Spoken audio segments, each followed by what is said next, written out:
Welcome, foolish mortals, to another Toy Talk. And we're going to go over some stuff about episode 6 of the Book of Boba Fett before next week's episode. We got a few invitations out to some people. We'll see who pops in. A little later, I'll go ahead and drop a link to see if anybody else wants to join our conversation. But as always, I hope you guys had a great week. It was really snowy and cold here. In fact, yesterday when I left for work, it was -4, and then it warmed up to -8, which, was nice. Then eventually we got around to it. So today's supposed to be really nice. I'm probably going to go out, hit a couple antique stores today, see what's out there. But as we do every week, we'll start off with what I've picked up or gotten in the mail this week. First up, I got this yesterday, and this should be an autograph card. I buy autograph cards to fill out my sets when I can't pull the cards from the packs themselves. Also, after a while, it gets very expensive to buy pack after pack after pack when the packs are $5 a piece, and I can get the autograph cards for like $10. So I do continue to support companies like Rittenhouse Archives. They make the best cards, best autographs. I unfortunately have to support Upper Deck because they have the Marvel license now. They suck. Their sets suck. Their autographs suck. Upper Deck is a horrible company. Whoa. Hey, what's up? How you doing? Good. I'm just ranting about Upper Deck for a minute. Oh, sorry I was a little bit late there. Oh, no worries. And Topps, of course, has the Star Wars license, and they're almost as bad as Upper Deck. But at least with Upper Deck, or with Topps, you can get a set out of a box or two. Upper Deck makes their sets like 180 cards, and you can't get them out of mostly you can't even finish a set out of 5 or 6 boxes. What always seems to happen with me, even with Topps cards, where the sets are, 90 or 100 cards, there's always one. For me, it's in the 70s and 80s. There's always 1 or 2 cards that I'm missing in the 70s and 80s. Yeah. And no matter how many packs or how many boxes or whatever I buy, I will never, ever get those cards randomly. I always have to buy 1 or 2 online from somebody or trade with them. When I buy Topps now, I'll usually buy one of these blaster boxes. Yeah, that's what I'll get. Yeah. From Target or whatever. And then I just buy the set online for $5. And mostly I'm just trying to get some of the chase cards or an autograph out of it. I get like 3 of those boxes, and I have a full set of cards except for like 2 or 3 maybe. Yeah. And then even if I buy 10 more boxes, I'll never get those 2 or 3 for whatever reason. I don't know why that happens to me, but it's not just you. It's short packed cards, and because they do that on purpose. Simply because with and they did it forever. I mean, even back when you had 25-cent packs for like Batman 89 and whatever, you would get like 30 of, you could buy a whole box and you get like, okay, 30 is a lot, 10 of card number 20. Yeah. And 1 of card number 70. Yeah. Which makes no sense because they're printed on huge pages. And yeah. So you think correlation would be better. And that's why I like Rittenhouse Archives. Rittenhouse, they're not as big as they used to be because they lost the Marvel license. But they used to be where you got, they still are for Star Trek and Game of Thrones, stuff like that. But they made like Wild Wild West cards, the Twilight Zone, all kinds of stuff. Lost. Let me see here. Share screen. Bam. Because it's even happened with Magic the Gathering. Like I was trying to get the full set of Forgotten Realms, the Dungeons and Dragons Magic the Gathering crossover. Yeah. And I bought like, I don't know, probably about 3 of the big boxes that have 15 packs or whatever in it, Yeah. And the same thing happened. Like, and then I bought a number of individual packs just as I was in the store getting groceries or something. I'd throw one pack in with the groceries or something. But it's like I even got almost all the chase cards and all the variants and foils. But there's again like 5 or 6 cards, even a one that's considered a common card that I didn't get a single copy of. But there are some that are considered rare or mythic that I've got 10 of. Like I've got 10 of one mythic. A mythic card is supposed to be one out of every like 100 packs or something. And I've got 10 of them out of like 3 boxes. So I'm like, wait, it was almost one in every pack, you know? So it's like, but yet I can't get this common card even once. You know? It's I don't know. That's again why I like Rittenhouse. You're guaranteed a base set in each box.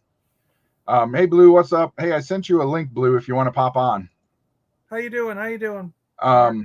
But like here, this is one of their newer sets. This is called Women of the Art of Art and Images, the Women of Star Trek. And so it's all Trek from JJ verse forward. Yeah. You get 3 autographs per box. You get 3 autographs per box. Wow. Per box, sketch cards. So you can get a sketch card. Sketch cards are a little more random. There's only a 72 base set. And then there's a 16 card. They do have 4 or 5 different subsets. But you know, they're very pretty. They're very nice. They do have case things. I don't know. Let's see. What's the set checklist look like? I have some of these autographs, but I don't have any of the things. So there's 72 base cards, and they do parallel cards, kind of like Topps does, which I hate. But you know, you can get these gallery cards. Oh, neat. And so it's a very art style. They're very cool looking. You know, for class. Oh, I remember her. Yeah. Judd, Janeway, Hashi, Tilly. Oh yeah, Tilly. Tilly's a fun character. I like her character in the show. Yeah. Well, and of course, here's a good character. Yeah. She was great. And so then they print some of these cards are printed on metal. Oh wow. They're very neat. Let's see. Oh, expansion set. Oh, damn you.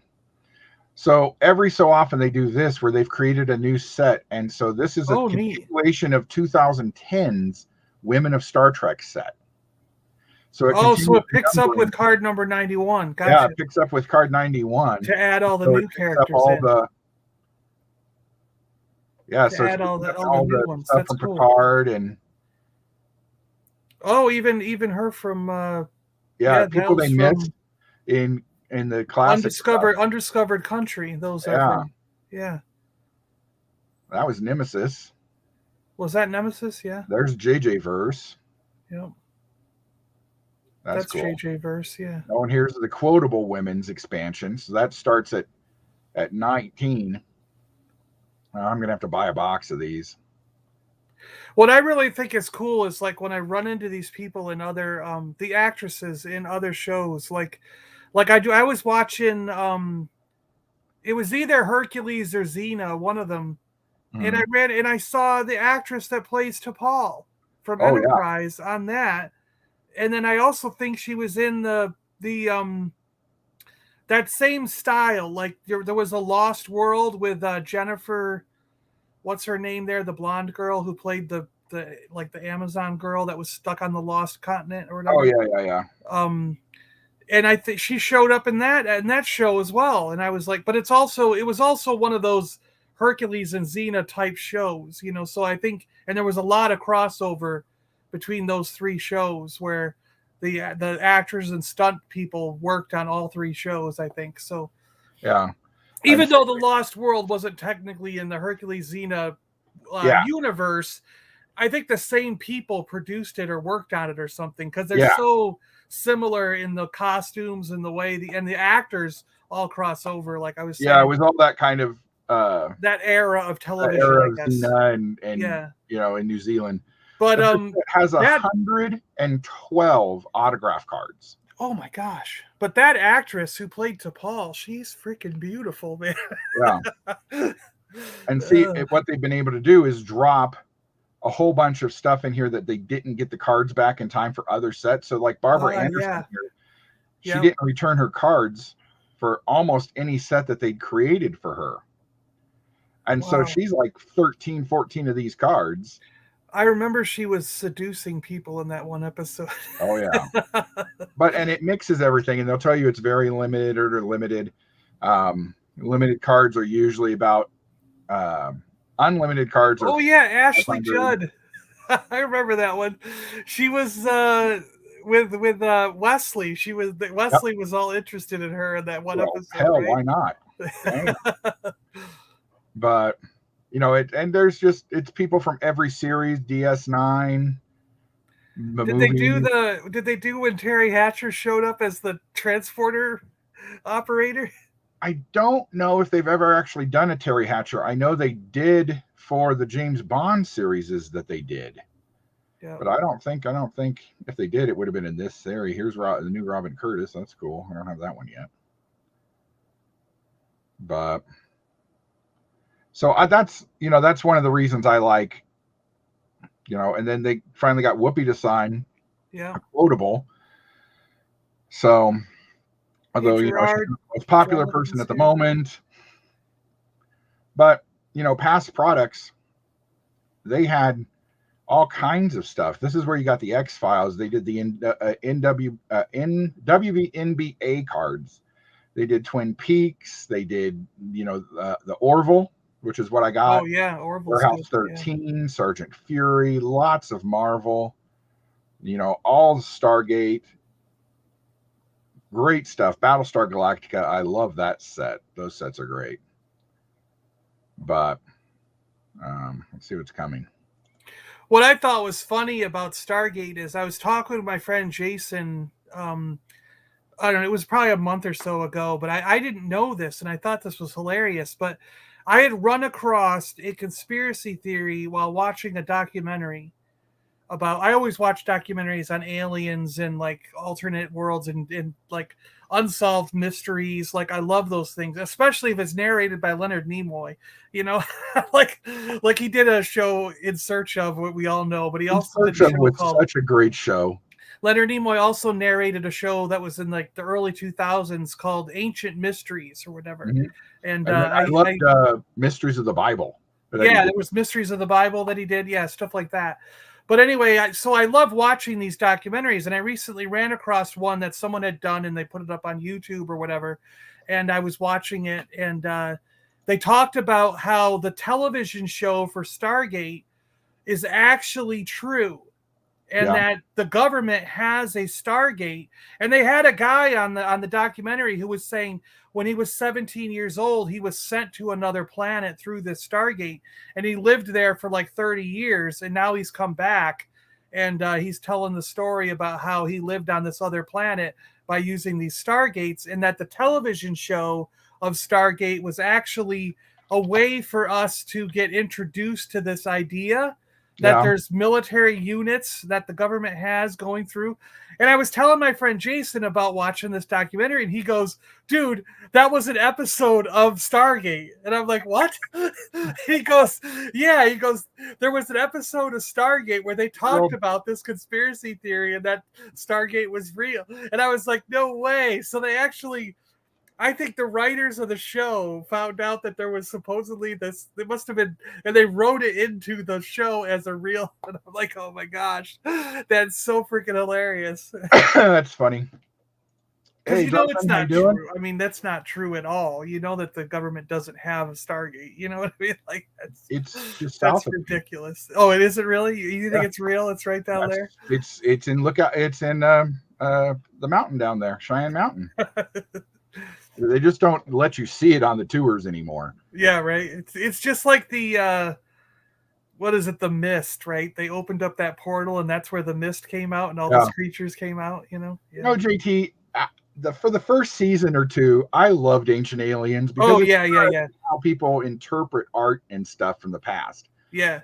And I don't know how old you are, JT. I know John will remember this. Now, this was in school.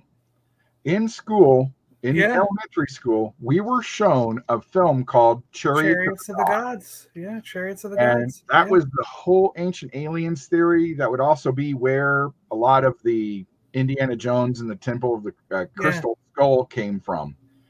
And we were shown that in school. So we were actually, it was a Friday for a fun day film. But I liked the first couple episodes. Now, 15 seasons later, yeah, it went downhill. it's stretching, Yeah. And Well, the problem is Eric von Däniken, the guy who did Chariots of the Gods, he actually was a real biblical scholar. He was trained. He actually was the guy who was inscribing the Bible over and over again. Like they would train these people to write the Bible handwritten over and over again. And he was one of those guys. And then during his course of study, he started, because he had written it over and over, he knew it in and out. He knows the Bible word for word, in and ins and outs, and was like started questioning, why does God need a ship? Because when they talk about it a couple times in the Bible where he lands in a cloud of smoke in this thing, and it's fire and all this stuff, fire and smoke and loud noise. Was it Isaiah? He sent a chariot down. Yeah, like that kind of thing. And so if you interpret it with modern eyes, you're saying, well, he's describing a ship, a landing craft, So why does God need a landing craft is what Eric von Däniken's first question was. And it led him on this quest to go all over the world and find out, where are there instances where something from the past can be interpreted in modern terms as starship or whatever, and then does that mean aliens came? Where Giorgio Tsoukalos, the guy with the crazy hair, he just believes everything he sees is an alien, and it's like he goes crazy with it. So I love him. He's great. Yeah, you got two different and Giorgio, like Eric von Däniken, if he comes to town, he'll do a speech for free at a local college or even like a sci-fi convention or something, and he'll give out his information and do his speech. Whereas if Giorgio Tsoukalos comes to town, he's going to charge you $160 just to get in the door to listen to him. So clearly one guy is out there to pass the information that he's learned, and the other guy is out there to sell books and make money. So the other one of those guys the guy who does all the water weathering information on the Sphinx to say it's actually like 10,000 years old. Yeah. And I like him. He's hilarious too. Yeah. Well, they've got geologists that have actually backed that theory up. So yeah. Cheers, Jonathan. Anyway, I don't hate Hasbro. I just think it's shit. Oh, he's cool too. I like his character. From, yes, the Orville. Yeah. So that just about finishes my main cast. I of course can't get Seth Green or Seth MacFarlane because he only signed 300 cards and they're very expensive. Yeah. So good old Seth. See what else did I get this week? Now, for some reason, everybody got these in like October and November around the country. My Target just got these this week. So these are 2021. Oh, wow.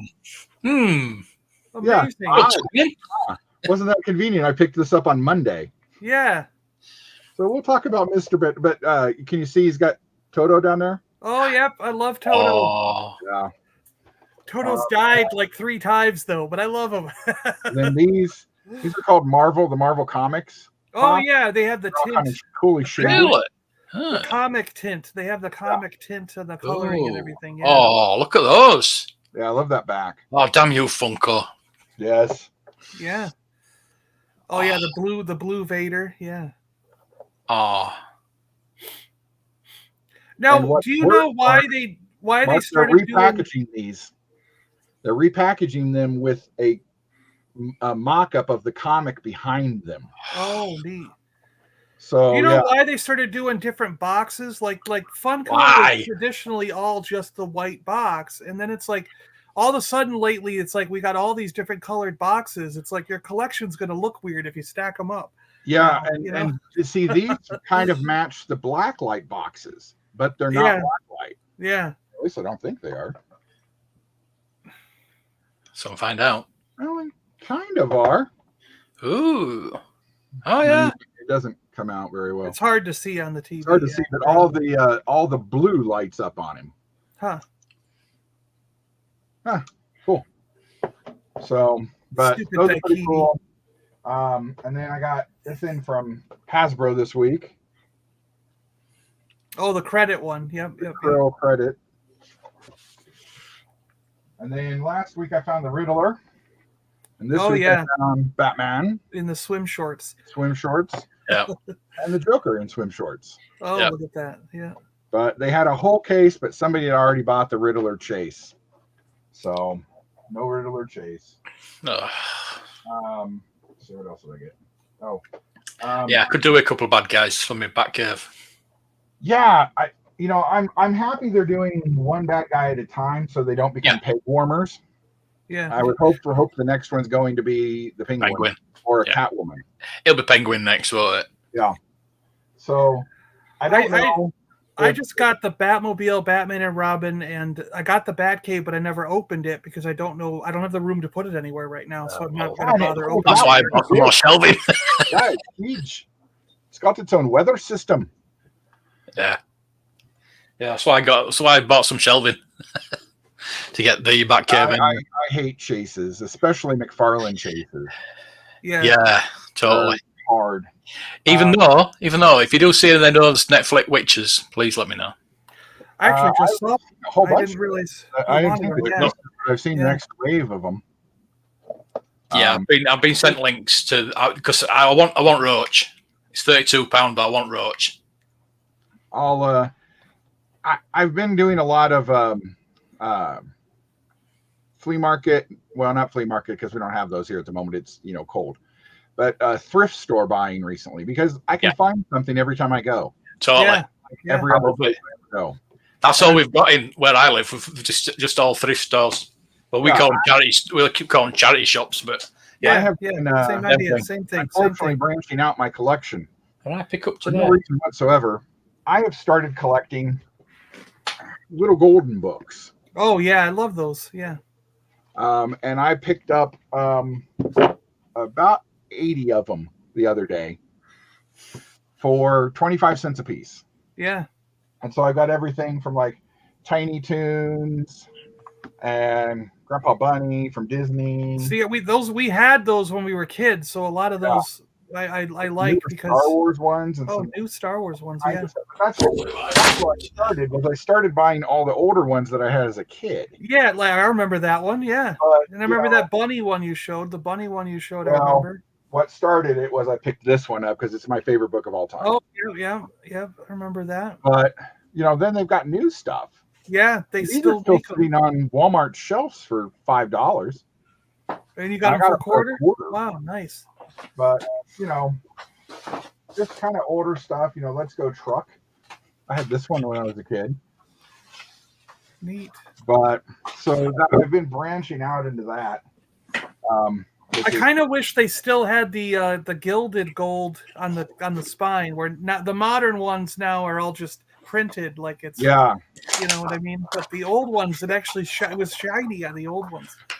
And then I found that in a charity shop this morning. £2.99. They're going for about £15 though. Yeah. Complete. And I got two lots of DVDs as well. Oh, the Great Pumpkin ones. Yeah. Record, book and tape, book and record. Oh wow! Oh, Mary Poppins. Yeah, I got that Peter Pan. I have that one. I have that Winnie the Pooh. Yeah, I have that one too. Yeah. Yeah. No, not that. We have that one. We have Small World. We have Pinocchio. Yeah. Don't have that one. Wow. Don't have that one. Yeah, we have Pete's Dragon. We have some Berenstain Bears, but I don't think we have that one. Yeah. So it's, I don't know why I'm buying them. I really don't. But they're cheap. They're super cheap. And we have the Pickle books. Do you remember the Pickle? Oh, yeah. Yeah. We have, what was it? Is it Sweet Pickle or something like that? I don't know. We had Ladybird books. Yeah. Ladybird, yeah. Because the back of the Star Wars that apparently function with some sort of machine. Oh, wow. All right. But I've never... Almost like a leapfrog. Yeah. is it does kind of look like a leapfrog. It's but it's more like a pad. It's got buttons you push. Like, yeah, it's got buttons to push. Yeah. But it's called Story Reader. Huh. Works with the Me Reader system. But they've got like Avengers and Spider-Man, a whole bunch of Marvel, a whole bunch of Star Wars. Wow. It'd be neat to find the player and hear the sounds and everything. Yeah. Yeah. So. But yeah, I remember the Pickle books because in the back of the book, they'd have the map of the town. And I remember like looking through and going, "Oh, he lives there, and then this guy lives there, and he lives over there." You know, like you could the scary books. Yeah, like the scary books too. You're right. And then you have a whole map of where everybody lives. And, Richard Scary. Richard Scary. Yeah. Yeah. Yeah. And those animal characters were so cool. I remember reading them to death as a kid. Yeah. And then more importantly, I got a kick-ass box from the one and only Left Coast Graphics. Oh, lovely. So let me see. These are small. Oh, is he doing the white and the grey ones? Yeah, he did the white. So he did white. Cool. Nice. That's really nice. Yeah, that looks great. And gray.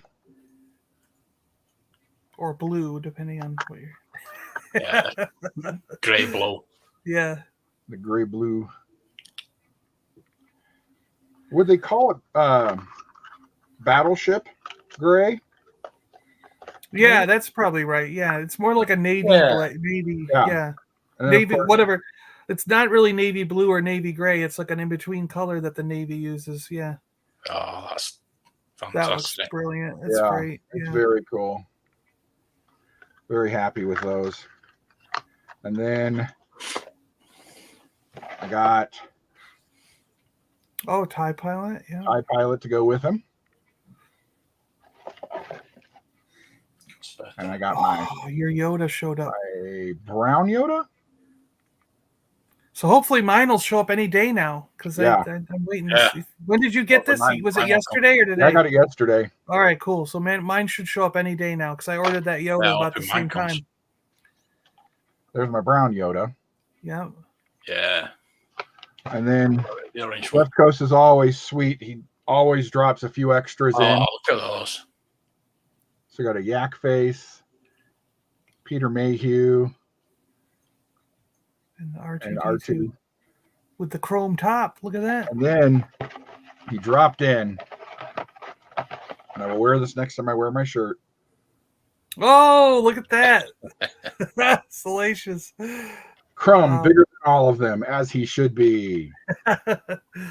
That's like almost life size, isn't it? I mean, it's just about the same size as the figure. I mean, the figure. Actually, it probably is. Yeah. Yeah, maybe just slightly bigger. Yeah, I think it's a bit bigger, isn't it? But that's cool. Hey, Shabby, how's it going? Hey, Shabby. Yeah, I was looking into I got denied a second time for the Amazon affiliate program. Like, I don't understand. Like, all these other people can just go on there once and do it, and I've been denied twice now. They say that, like, my channel isn't set up correctly and I'm like, what do you mean it isn't set up correctly? Like, no, you just get a link. Yeah, I'm like, isn't it just a link? Like, what do I have to set up? Like, I don't understand. But I've been denied. I've been denied now for the second time. I haven't tried Amazon. I am an affiliate with Entertainment Earth, and I don't get money. I just use it for store credit. Yeah, I am. I want to put all those stands and supplies, which is what Joey at Padawan Collector has. He's got all the supplies and camera equipment and other things he uses. Yeah. So I'm like, I want to do a similar thing, but have like also stands for your action figures and like the acrylic cases and other things for figures as well. And they're like, nope, you're YouTube channel isn't set up correctly for this affiliate program. And I'm like, what are you talking? It's the second time I've been denied it. Like, I don't understand why other people who have less subscribers and less views and less traffic get in there on the first try. And I've tried twice now, and they've denied me both times because they say it's not set up correctly. Yeah, I was actually going to try setting that up the other day, but I actually get I get better results on Entertainment Earth when I'm packing stuff up. I'm not 100%, like, I don't really care. It's like, it's a weird thing. Like, I don't necessarily want it for the money. I want it because I want people to be able to go and get the items that I'm talking about in the video. Exactly the item with the exact thing on display. You know what I mean? And and I guess, I don't know. It's just like, it's just a weird. Because I don't care. I mean, I think you would have to sell millions of the product. It's a pain in the ass. Really. It is a real pain in the ass. You've got to link every item. I just use it for store credit. I wouldn't even want money from them. That's what I mean. Yeah, it's like, if I wouldn't mind getting a few pennies. Totally. Yeah. Jonathan's right. Why don't they? We've got to pay for this enterprise. Yeah, like, that's the thing. I don't know what they want. Like, when they just say, like, your channel's not set up for it. Well, what does that mean? Like, here's the 3 things that are wrong with your channel that you. Maybe they could do that. Yeah. Because this morning, when I took a break while I was working, I tried looking up the criteria and and it's like extremely convoluted the way they write it on their page. You know, like. Fine, then I won't be an affiliate. It doesn't. I'm just like, who cares? I might just put the links in without the affiliate link and just say these are the stuff I got. You know. Well, that's what I did when they put that Playmobil Enterprise on sale for $300. I was like, I don't care. Here's the link to it. Go get it. Yeah. I don't even care if I get anything out of it. I mean, honestly, none of us are going to make any real money on YouTube or anything. So, also. For those who have Twitch, I'm on Twitch at the moment. If anybody wants to pop over there and I want to go on Twitch. I want to make it on Twitch. That's my next goal is Twitch. Well, I want to get on Twitch, and then I want to figure out how easy it is to stream games from like PS4, whatever, onto Twitch. Or Very whatever. easy.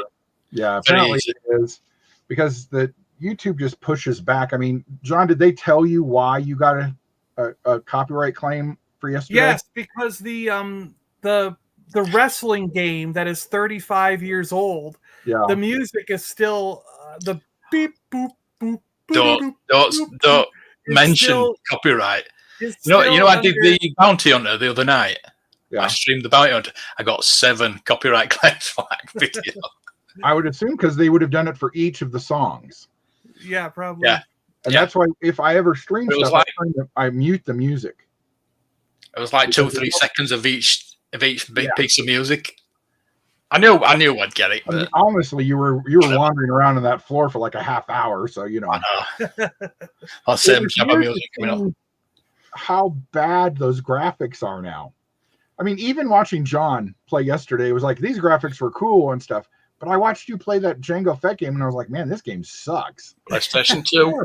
Yeah, there was for the Re-Eyes guys who were like, and then died. They were awesome. They were hilarious. Everybody else just fell down. There was a period when it set them on fire.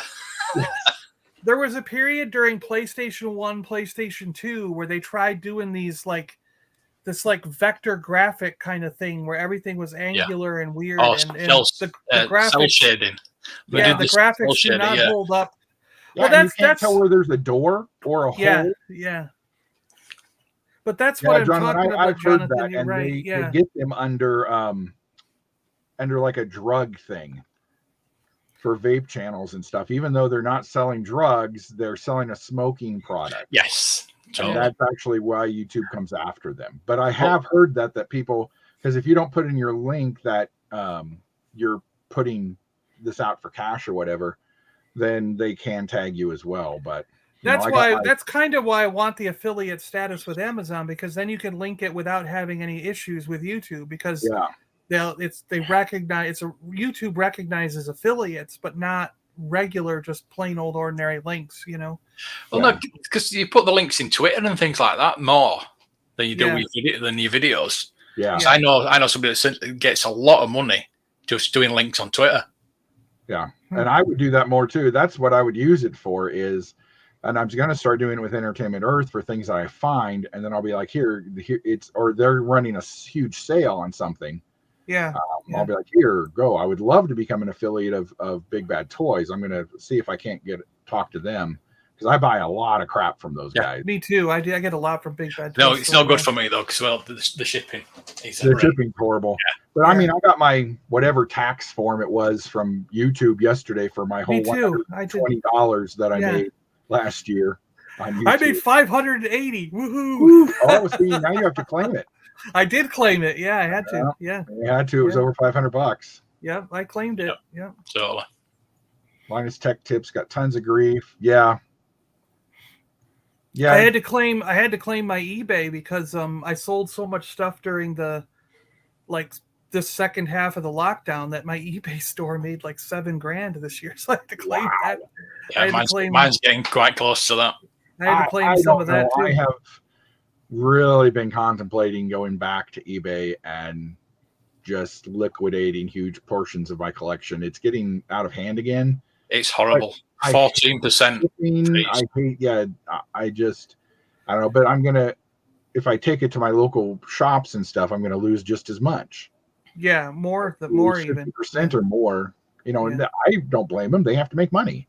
But there's ways around it with eBay. Like if my rating is now over like 2,000 or 3,000, and every 1,000 that you go up on your rating, the number of sales or stuff like that. Yeah. Like you get like a 3 or 4% discount on what you list. So I'm to a point where I'm only paying them 3 or 4% total, and where a new person will do like 14 or 15%, like Mark's saying. Yeah. Well, I had a business account when I was with Blue Harvest, when I had my Blue Harvest shop. I had a business account. So then once that business was shut down, I went to a personal account. Yeah. I've only got like 300 now feedback. Yeah, I think I'm still around almost 3,000, I think, from back when I was selling. Yeah, I see. Mine's been on there since 2001, so it's in the thousands of transactions now. And I just hate the whole having to buy a whole bunch of envelopes and boxes and then going to the. Well, I keep all the boxes from like Hasbro Pulse or Amazon or whatever. I've got so many. I got a stack of empty boxes that I just reuse. Yeah. And then I reuse the packing material, because I keep all the bubble wrap that everything's wrapped in, and so. That's true. I think Usual Mike does have it set up, or I'm sure Joey. Yeah. And Joey Padawan Collector got one, and he said it was easy. He just went on there, put it his thing, and it worked. So, because I've already talked to Joey about how he did it. Look at the guy; everything's easy for him. Yeah. He's got a beautiful professional setup. I love his little, TikToks and things of. Those are good. Yeah. 1987s. Yeah. Droids figure C-3PO. Yeah, those are done very well. He put I those support together. doing them. Yeah, I love those. But I'm like, God damn it, why didn't I think of that? That's a good idea. Well, it's something I wanted to do for a long time, but both. I've done reviews on each figure, but I've only got the first 12. Chronicles and Joey beat us to both of those because they're doing them both in the formats that I would have done them in, but I just didn't get off my butt and do it before they did. Yeah. Yeah. Well, that's all I had. John, did you pick up anything this week? Oh yeah, my video went up today, but I got so Jinx has showed up. Oh, cool. Nice.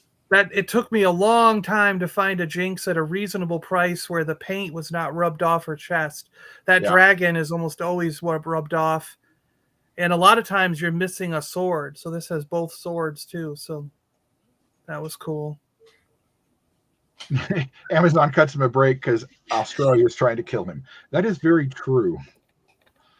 And then I got Junkyard for Junkyard and Mutt, and then got the rest of his equipment. Wow. So the gun and his little stick. Seen one complete in forever. So it took me a long time. I mean, I had the figure with the helmet, and then he had the wrong gun for a while. But it took me forever to find the dog at a price that was, what I didn't think was insane. Because sometimes the dog alone will be $60, $70. And you're like, are you kidding me? Like, so going in the countryside. Yeah. I just happened to be on one day, and someone posted him on Macari for like $15, and he had the extra pieces, and I was like, "Bye, buy now, buy. I'm like, I was just on right when it appeared, It's like it goes boop, and I'm like, bye. And that person hasn't even. They hit the button. It's like sold. Oh crap! I should have probably asked more for that. And then the Cobra Stun showed up, which is immaculate. This thing is beautiful, in great shape. You're getting some good deals on vehicles. But I got this on a good deal because the flag is broken. The flags are supposed to go in here. Yeah. And in these little spots here. Yeah. But the tips broke off. So I've got to fix them. But it saved me. Like, if you get it with the flags, you could spend over $100 on this vehicle easy. But but this one was so mint. I mean, the guns stay in their position every time you move them, where quite often they flop and just fall down. They're so loose. So this is like a brand new. This feels like it just came out of the box, brand new. Doesn't and the figures mint? Yeah, these open up. Yeah. Oh wow. And they're as you can see, they're really stiff and hard to open. They still lock in place like a brand new vehicle. And oftentimes these are real loose. You would do this and they would flop. They just flop down, That's what mine did. Ejector seat. Yep, ejector seat. And the figure's mint. There's no rub on his helmet. It's like a beautiful. But so I mean, I got these more than half off of what you would spend if the flags were intact. It was insane. How the design on that, though? Nobody designs things like that anymore. No. I mean, the last time we got a good line of vehicles was probably some of the early Clone Wars stuff from the cartoon. And it's got we finally got all the vehicles stuff. Yeah. Oh, cool. I love getting the blueprints and everything. I know somebody who's got the blueprint thing for the Rattler, and they framed it. And it looks so pretty. And they had the file card for the Viper. Nice. So it's really, I mean, like, so much stuff. It was all there. So I had to get it. And he packed, if you watch the video, you won't believe the way that guy packed it. I mean, he even had foam wrapped around every gun and every little turret and everything. And he had blocks of foam by the wheels. That's the way. And then wrapped it in bubble wrap and everything. It was like, if you watch the video, just watch it just for the packing job to learn how to pack stuff. But that's the thing. I bought it from a fellow collector. Yeah. You know what I mean? So it was one of those things where collectors helping collectors. He gave me a good deal on it because we're both collectors. It's going to a collector's home. Yeah. He didn't feel like he needed to get the $100 that you otherwise would have got if you sell it on eBay or something, because he knew it was going to another collector. And then the collector also, because he's a collector, he packed it well. And that's another advantage of buying from a collector, a fellow collector, is they're going to make sure it gets to you in the condition that it left the house in, Yeah. That's a good idea, G-Force. I wish my work would let me do that. That would be nice. He did a room tour that he posted today. Yeah, I've seen that. Yeah, really very good. Very cool. Everybody needs to go watch that. It was. I'll have to go check it out. Yeah. Yeah, I mean, they really did. Hasbro used to do. Great work. They're all massive. And then as soon as they switched to Black Series, they stopped making 3.75 vehicles, and they haven't really cared about Joe. I mean, really, if you think about it, you don't think that they could pump out Rattlers and Sky Strikers and stuff like that, and people wouldn't buy them from Walmart. Oh, they would. I would. Yeah. That's what I mean. Yeah. Yeah, because we know what we want. We know what Exactly. We know how we would like to receive it. So when we pack stuff up, we're like, I better pack this up in so that it arrives in the condition I've sent it in. Yeah. So, yeah. But you got anything new? Just for the channel, really. Yeah. I'm going to the retro games fair tomorrow, so I bought a mic pack. So my audio's a bit better, hopefully. Yeah. Like I said, I went down to the charity shop today. Got some. It says Hero Factor. It's Bionicle, isn't it? It's Bionicle. Yeah, it looks Bionicle to me.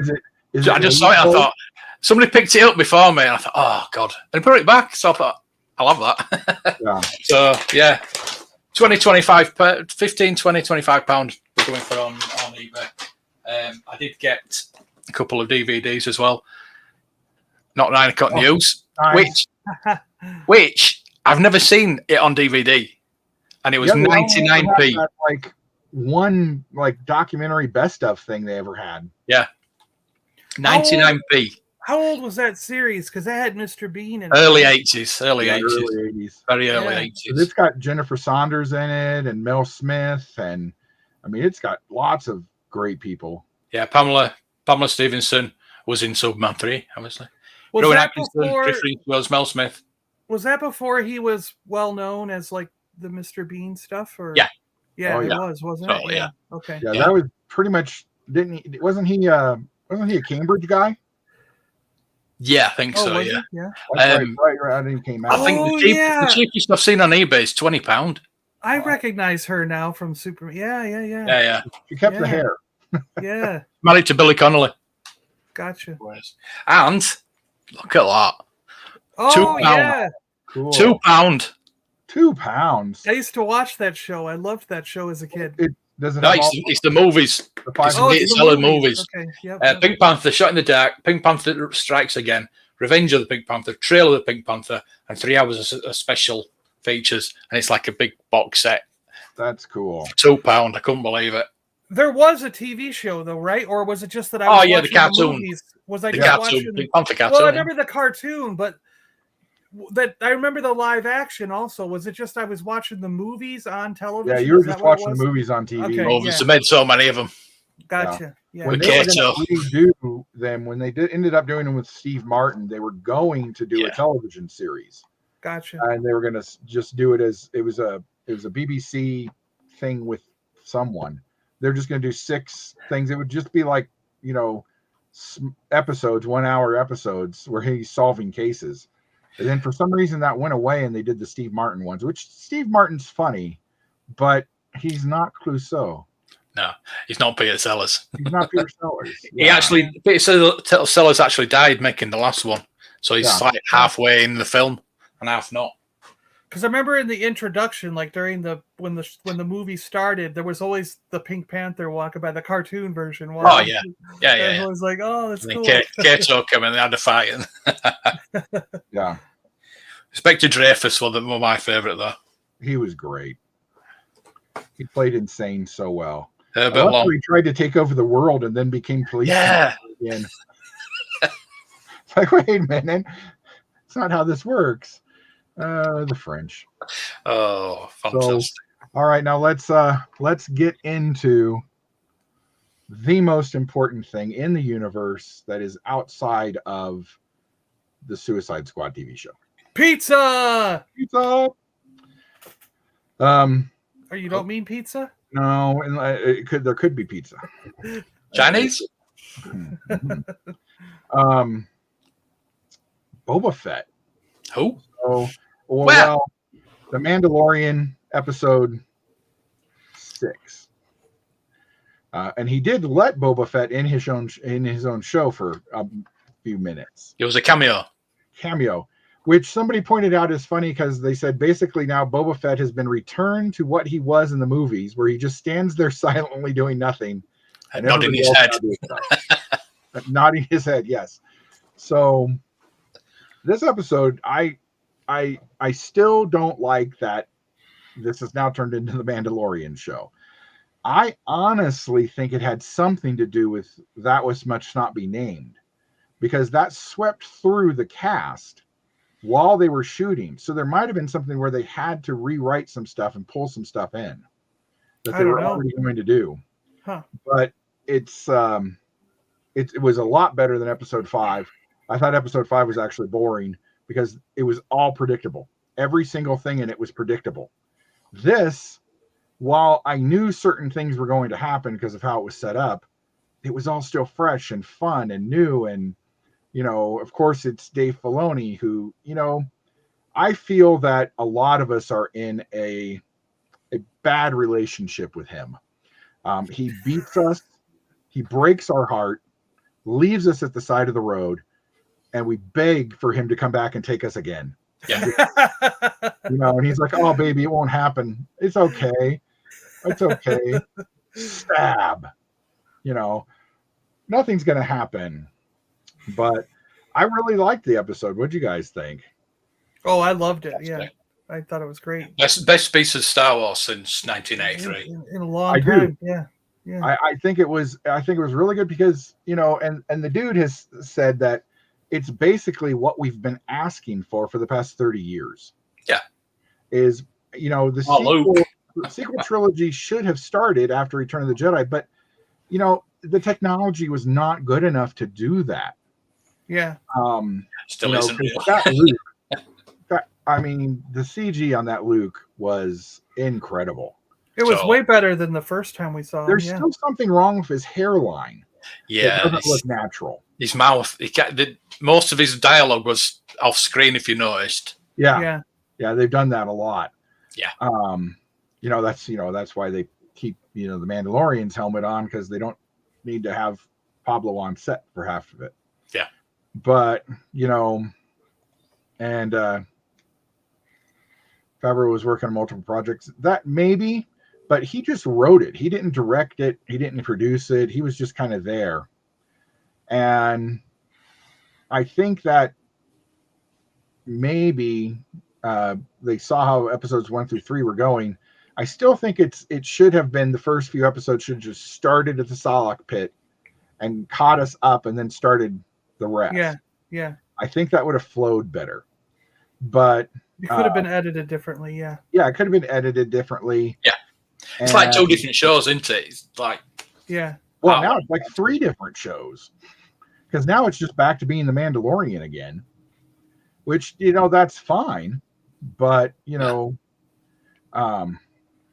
he's not dead. Come on, he's not dead. No way. It hit him in the shoulder. Nice. Yeah, it actually hit him right here. Yeah. It hit him in the shoulder. They already showed them running up and doing first aid on him.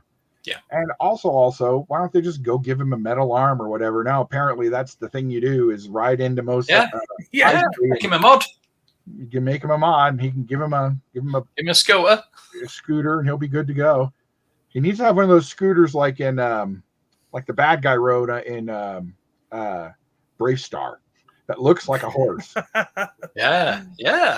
Give him T. But again, Bob. Give him T-Bob from Mask. Screw Hasbro anyway, because I'm not ever going to be able to get that Cobb Vanth figure anyway, so it doesn't matter. Yeah, I'm not getting. I could not care less about Hasbro and their shit anymore. I can't find figures. I'm not going to pre-order something for that's coming out in 2023. Maybe if you don't cancel it. Oh, if they don't cancel it. Yeah, if they don't cancel it or they cancel my order. But I do know a couple people that there's a couple people that I know that were not watching Book of Boba Fett because they're not like big fans like us. They're just common folk out in the world, Mm-hmm. And they got into The Mandalorian a little bit late, like probably partway through, but heard how good it was, so they gave it a chance. And then they were like, they really liked the Mandalorian Grogu story. So they've been following that. And now my brother and I are saying, oh, you gotta watch Book of Boba Fett, at least the last 2 episodes, because if you go into season 3, you're going to be lost where the Mandalorian and Grogu are at because you didn't watch Book of Boba Fett. And they're like, why do I have to watch a show called Boba Fett to find out what my favorite characters are doing? So I think it's going to confuse. It's kind of like now when you go back and watch Netflix Daredevil, okay? Yeah. You have to watch that season of The Punisher because it's like I know what I you mean. Yeah. The Punisher and the Daredevil shows were so connected that you've got to watch them. Otherwise, I watched Punisher first.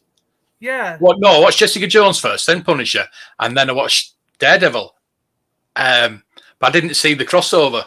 So, like between season 2 and 3 of Daredevil, what the hell's happened?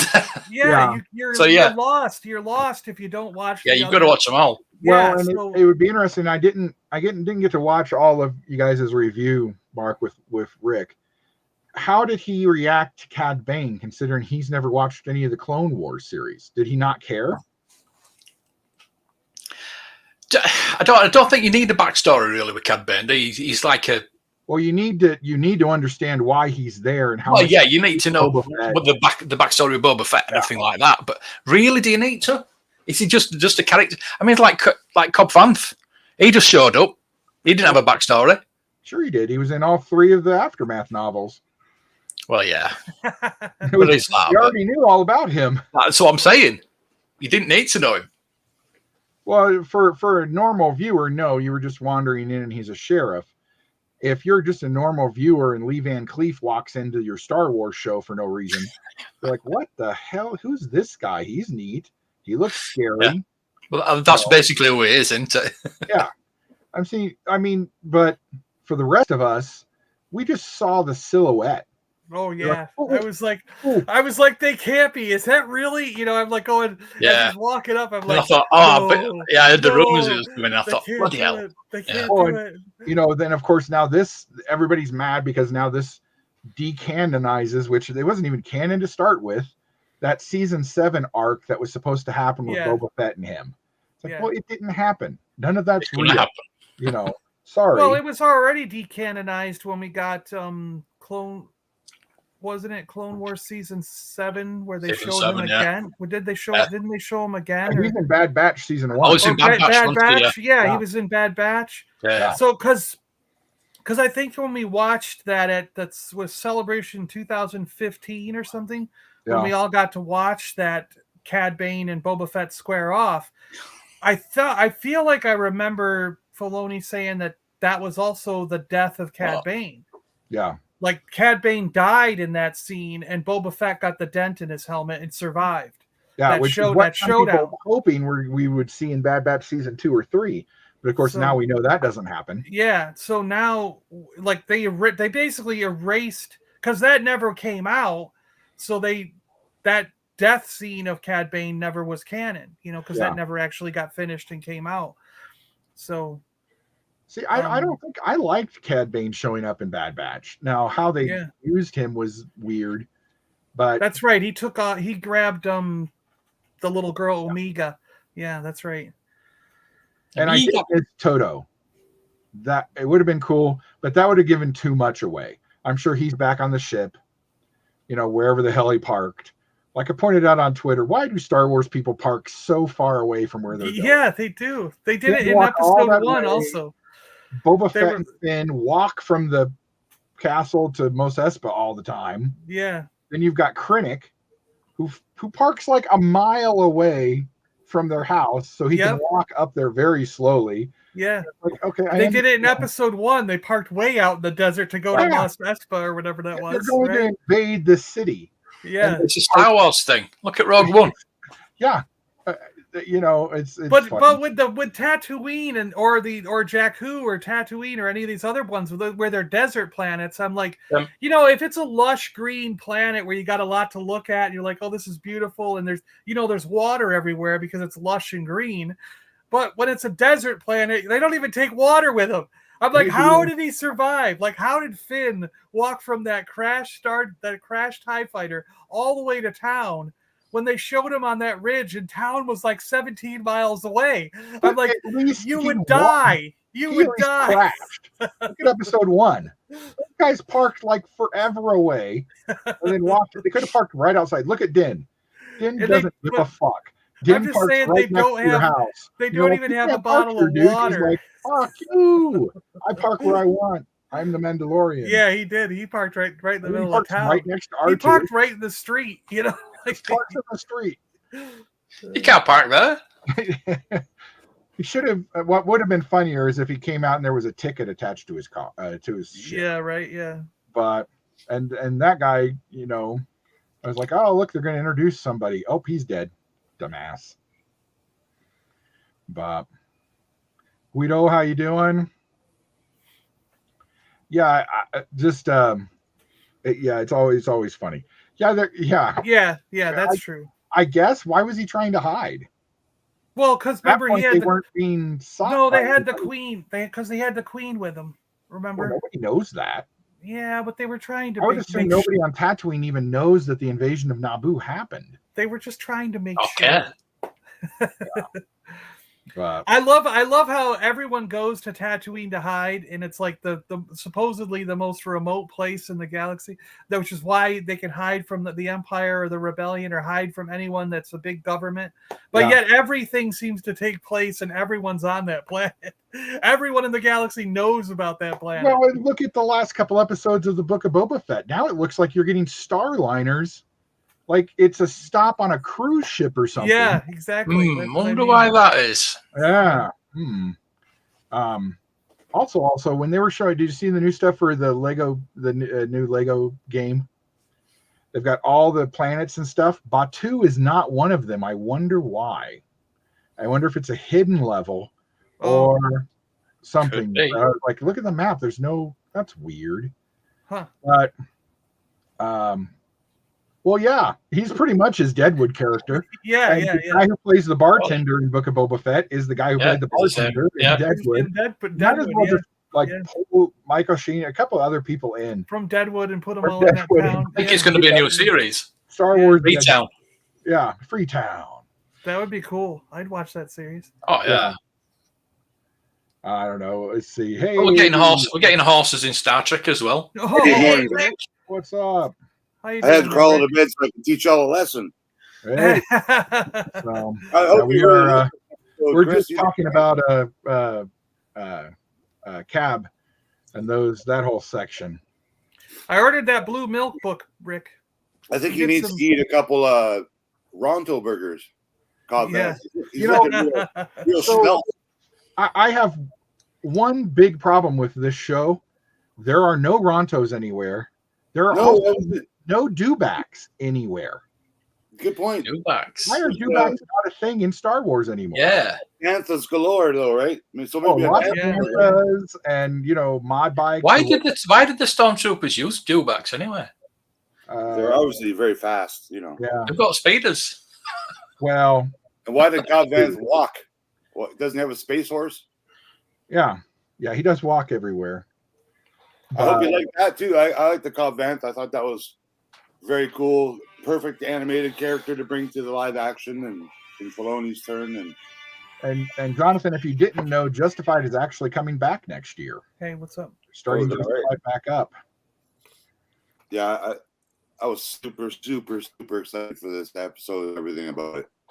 And I want to slap kids that didn't like it just because they obviously have something wrong with them. So also we were discussing you before you came on. Yay. What was your reaction to I forgot his name already. Grogu? Grogu? Yoda? I don't know. No. The gunfighter. Oh, Cad Bane. How did you react to Cad Bane, considering you haven't seen any of his Clone Wars or Bad Batch appearances?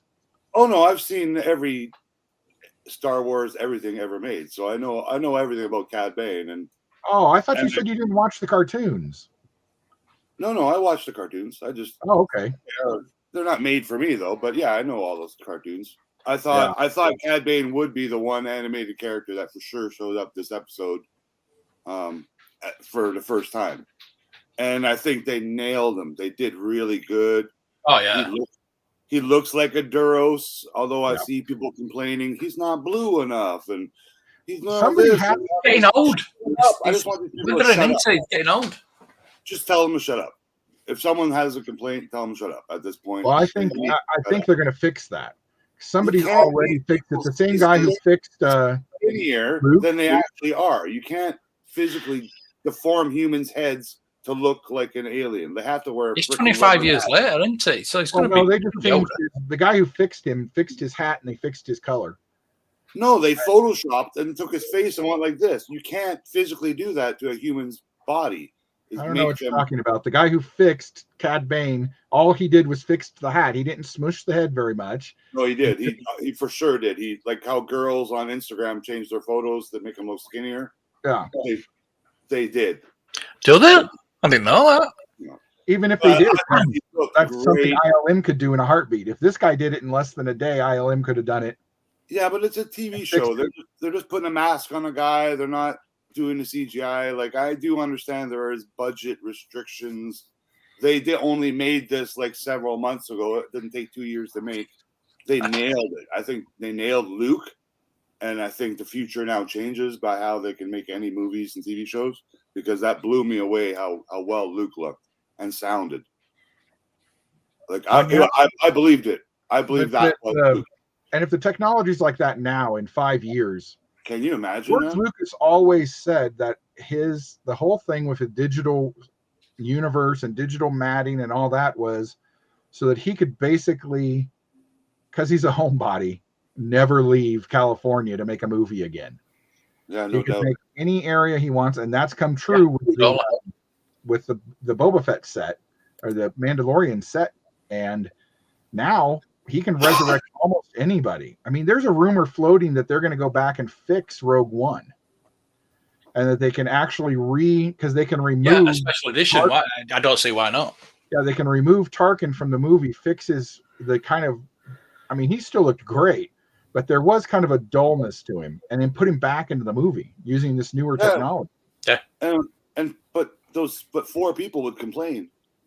I bet you they've already gone back and done that. If we go back to watch Rogue One now on Disney Plus, they probably already edited scenes like without telling the public. Like, I wouldn't blow me away at all if they did start doing that. Yeah, I think that small little things in appearance only, not change the story, but just in appearance only, because they can, and it's all digital. It's just replace minute 44 to 45 and a half, or it's not rocket science. They easily, like episode 1, 2, and 3. I fully expect them to be re-released again in the theaters with extra added bonus content. They'll finish up the cut scenes, the deleted scenes, and add them in. I don't know if we'll look at that, because they completed the 3D transfers of the first 6 films, and they only ever released episode 1. That's true. Yeah. You're right. Yeah, they did. Yeah, so I fully expect them to do them all. Yeah. Why not? We would all watch those. It's so long to do it, though, didn't it? Nah, I can't watch 3D stuff, so but always any 3D thing that blows me. I always go for 2D. Luke was unbelievable. I think Ahsoka wasn't. I thought she was cool. I don't think it was needed to have her. She was only there to say. It was needed because from seeing Luke. This is what I always wanted: Ahsoka and Luke talking. So we needed that. She was fan service, but I'm okay with it because I understand. Well, I actually don't think she was. I don't think she was fan service. No. I think that this is setting up the Ahsoka series. Oh yeah. I still think she adds nothing to Star Wars. Absolutely nothing. She Everybody expects. She has nothing. You erase her, you can still watch all Star Wars, and it's the same. Luke's still Luke. Yeah. Anakin's still his father. R2's still got a blue dome. It's nothing changes. She was Clone Wars. Those are cartoons. Exactly. Pretend and really good cartoons. Yeah. You could. We can still enjoy all these TV shows.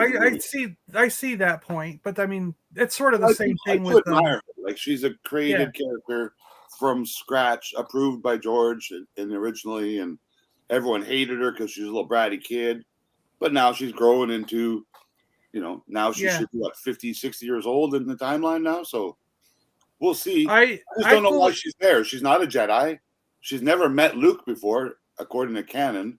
Well, yeah, she has. Flashback of them. Show us her meeting Luke. That would be an important show.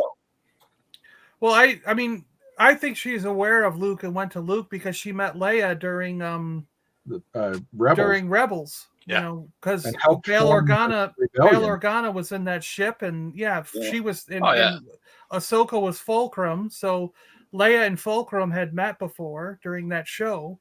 Yeah. So I think by default now, because of what happened in Star Wars Empire and Jedi, she's realized that this girl Leia that she knew was actually Luke's sister, and Anakin is their father. So she's put it all together and now wants to meet Luke, So, but I actually, like everybody else, was thinking the Ahsoka show would be about her going after Thrawn and finding Ezra and Thrawn in the outer regions, whatever, because of that line from The Mandalorian season 2, right?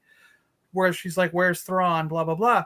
But now, because Filoni and John Favreau and Filoni always deliver what we don't expect, like because everyone's expecting the Ahsoka show to be about Thrawn and stuff. Now we're going to get a show where it's all Ahsoka and Luke on the planet discussing and talking. So. You know, I think it's all going to be about Thrawn and the Empire. Yeah, there'll be one episode like that, but apart from that, it's going to be her looking for. She might be, Ezra. She's going to get Ezra. She's going to get Thrawn, and then she just kind of lays back and closes her eyes, and then there's a flashback. But I think that'll be all season 1, and then season 2 of Ahsoka, where she finally leaves to go after Thrawn and Ezra. We don't know what I mean? Because we don't know when the shows are supposed to merge.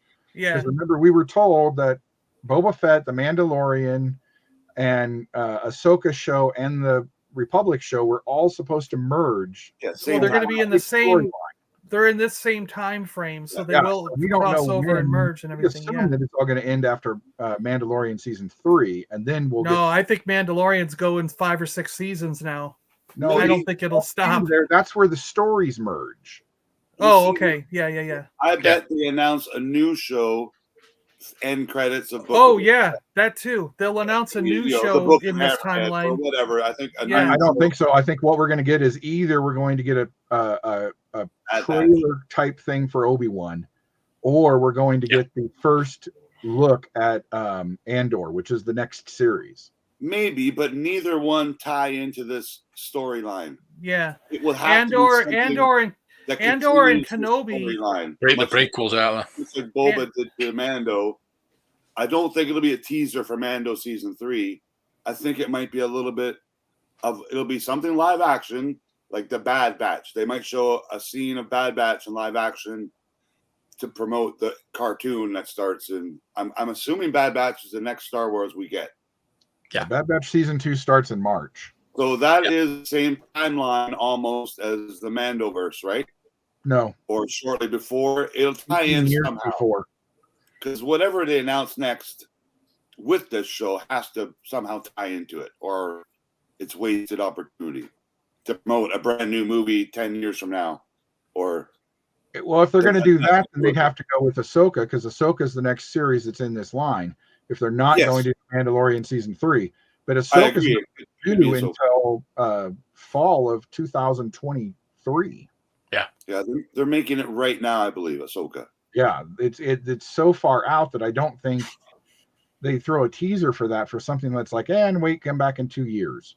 Andor is this fall. They might. It could be. See, I want to see Luke in the Ahsoka show, so he can meet Thrawn. We're going to get some kind of storytelling of Luke at his new Jedi school, whether it's animated or live action or not. We will see some story there.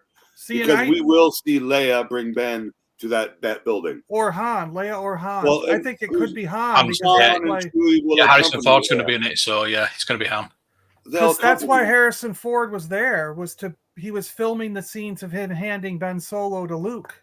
That's the only way Han fits into this time frame right now. Yeah. So, or he brings Grogu to Tatooine. Well, Ben won't be born for 2 years. So is Ben Solo still not born at this time? Ben Solo is still not born at this point in the Mandalorian saga. Are you sure? Yeah. No, I think he is. No, I think he is. There is between. I think he is. Yeah, I think he is. I'm pretty sure he's not, because they're giving a timeline for when he was born. I have a feeling that when Leia shows up, he's got Ben and a twin sister. And then they're going to throw that in our face, too. Like, there really was twins. What, and then she just died and nobody cared? We don't know she died. We just know she wasn't in the sequels. I'm pretty sure Han and Leia would mention, hey, we lost Ben. Well, yeah, but how's Judy doing? She's great. She works part-time at Judy. She's at Hot Topic. She's in the Pussycats. I don't know what. Playing music with...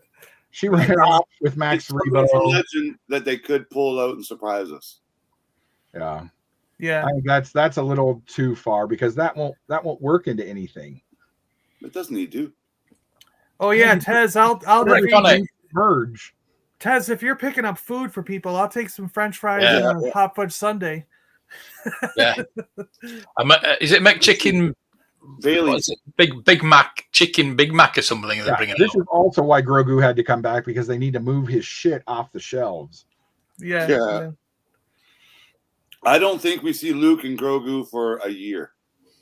We'll see Luke definitely in the not showing up next week. Definitely not Grogu. Yeah, I don't think that's why I think like what you were saying, Rick, a minute ago was we got to see more of Luke and what's going on, and that's why I think he's going to be in the Ahsoka show for at least a couple episodes. Yeah, we will because learn we're more, and this whole thing with her going for Thrawn is going to be like season 2 of Ahsoka or something. Because I think we have to think about how they matter into Boba Fett's storyline right now. Yeah, There's going to be a Luke clone. Luke. Luke is going to show up. Mandalorian. And Chris, while I was still half asleep, I heard you talking about the last 2 episodes were basically all about the Mandalorian, right? You call it the Book of Mandalorian or whatever. Mm-hmm. And here's why I disagree with that. I think it's still all 100% Boba Fett storyline because the armor, the heavy Mando and Mando, their scenes together, everything that she said was about Boba Fett. Everything she said was about Boba Fett and the Mythosaur. The last Mythosaur. Yeah, you saw this. Yeah, you saw the last Mythosaur is on Tatooine, is what she repeatedly said. So that is Boba Fett. It's not a big dinosaur that they ride. I don't think she even knows Boba Fett exists. No, but she does because she is Boba's sister. No, she's not. What a big series! But she knows that Boba Fett exists because she's an armor. Oh, she was Amiga. She's a part of the If she doesn't know Boba Fett exists, she knows that the last Mythosaur exists. And could the last Mythosaur be Boba's sister? First, you said she was a Tusken Raider. Then you said she was Omega. That's where Boba's sister. And that Tusken Raider. Well, Omega is Boba's sister. Yeah, true. That's true. Yeah. Omega, and if no one knows Boba Fett's alive, Omega is the last Fett, and she's the rightful ruler of Mandalore and the Darksaber. But Boba Fett is alive. Boba Fett wasn't even in the line of ascension for the throne. He is. His dad is the rightful holder of the Darksaber. His dad is dead. That's canon. How? Jango Fett died before the Darksaber was even invented. Nope, not in canon. In canon, Jango Fett won that Darksaber in battle, and he is the last Mandalore to win. From Yoda cast or something like that. It's canon. I'm not making this up. Storyline I've never heard. Is this in a book? I think it's comic books where Yoda cast. Yoda cast was the comic in the comics, yeah. He got Boba Fett's armor. But I'm just saying, the last Mandalorian that the armor was talking about, the last Mythosaur, she called it, because I did take notes. Also, she had Boba Fett's Mythosaur logo exactly on her tool chest. Well, that's just the skull of a Mythosaur. She also had the Mythosaur skull hanging in her armory in season 1 there when they were underground hiding with the other ones. That Mythosaur skull was proud.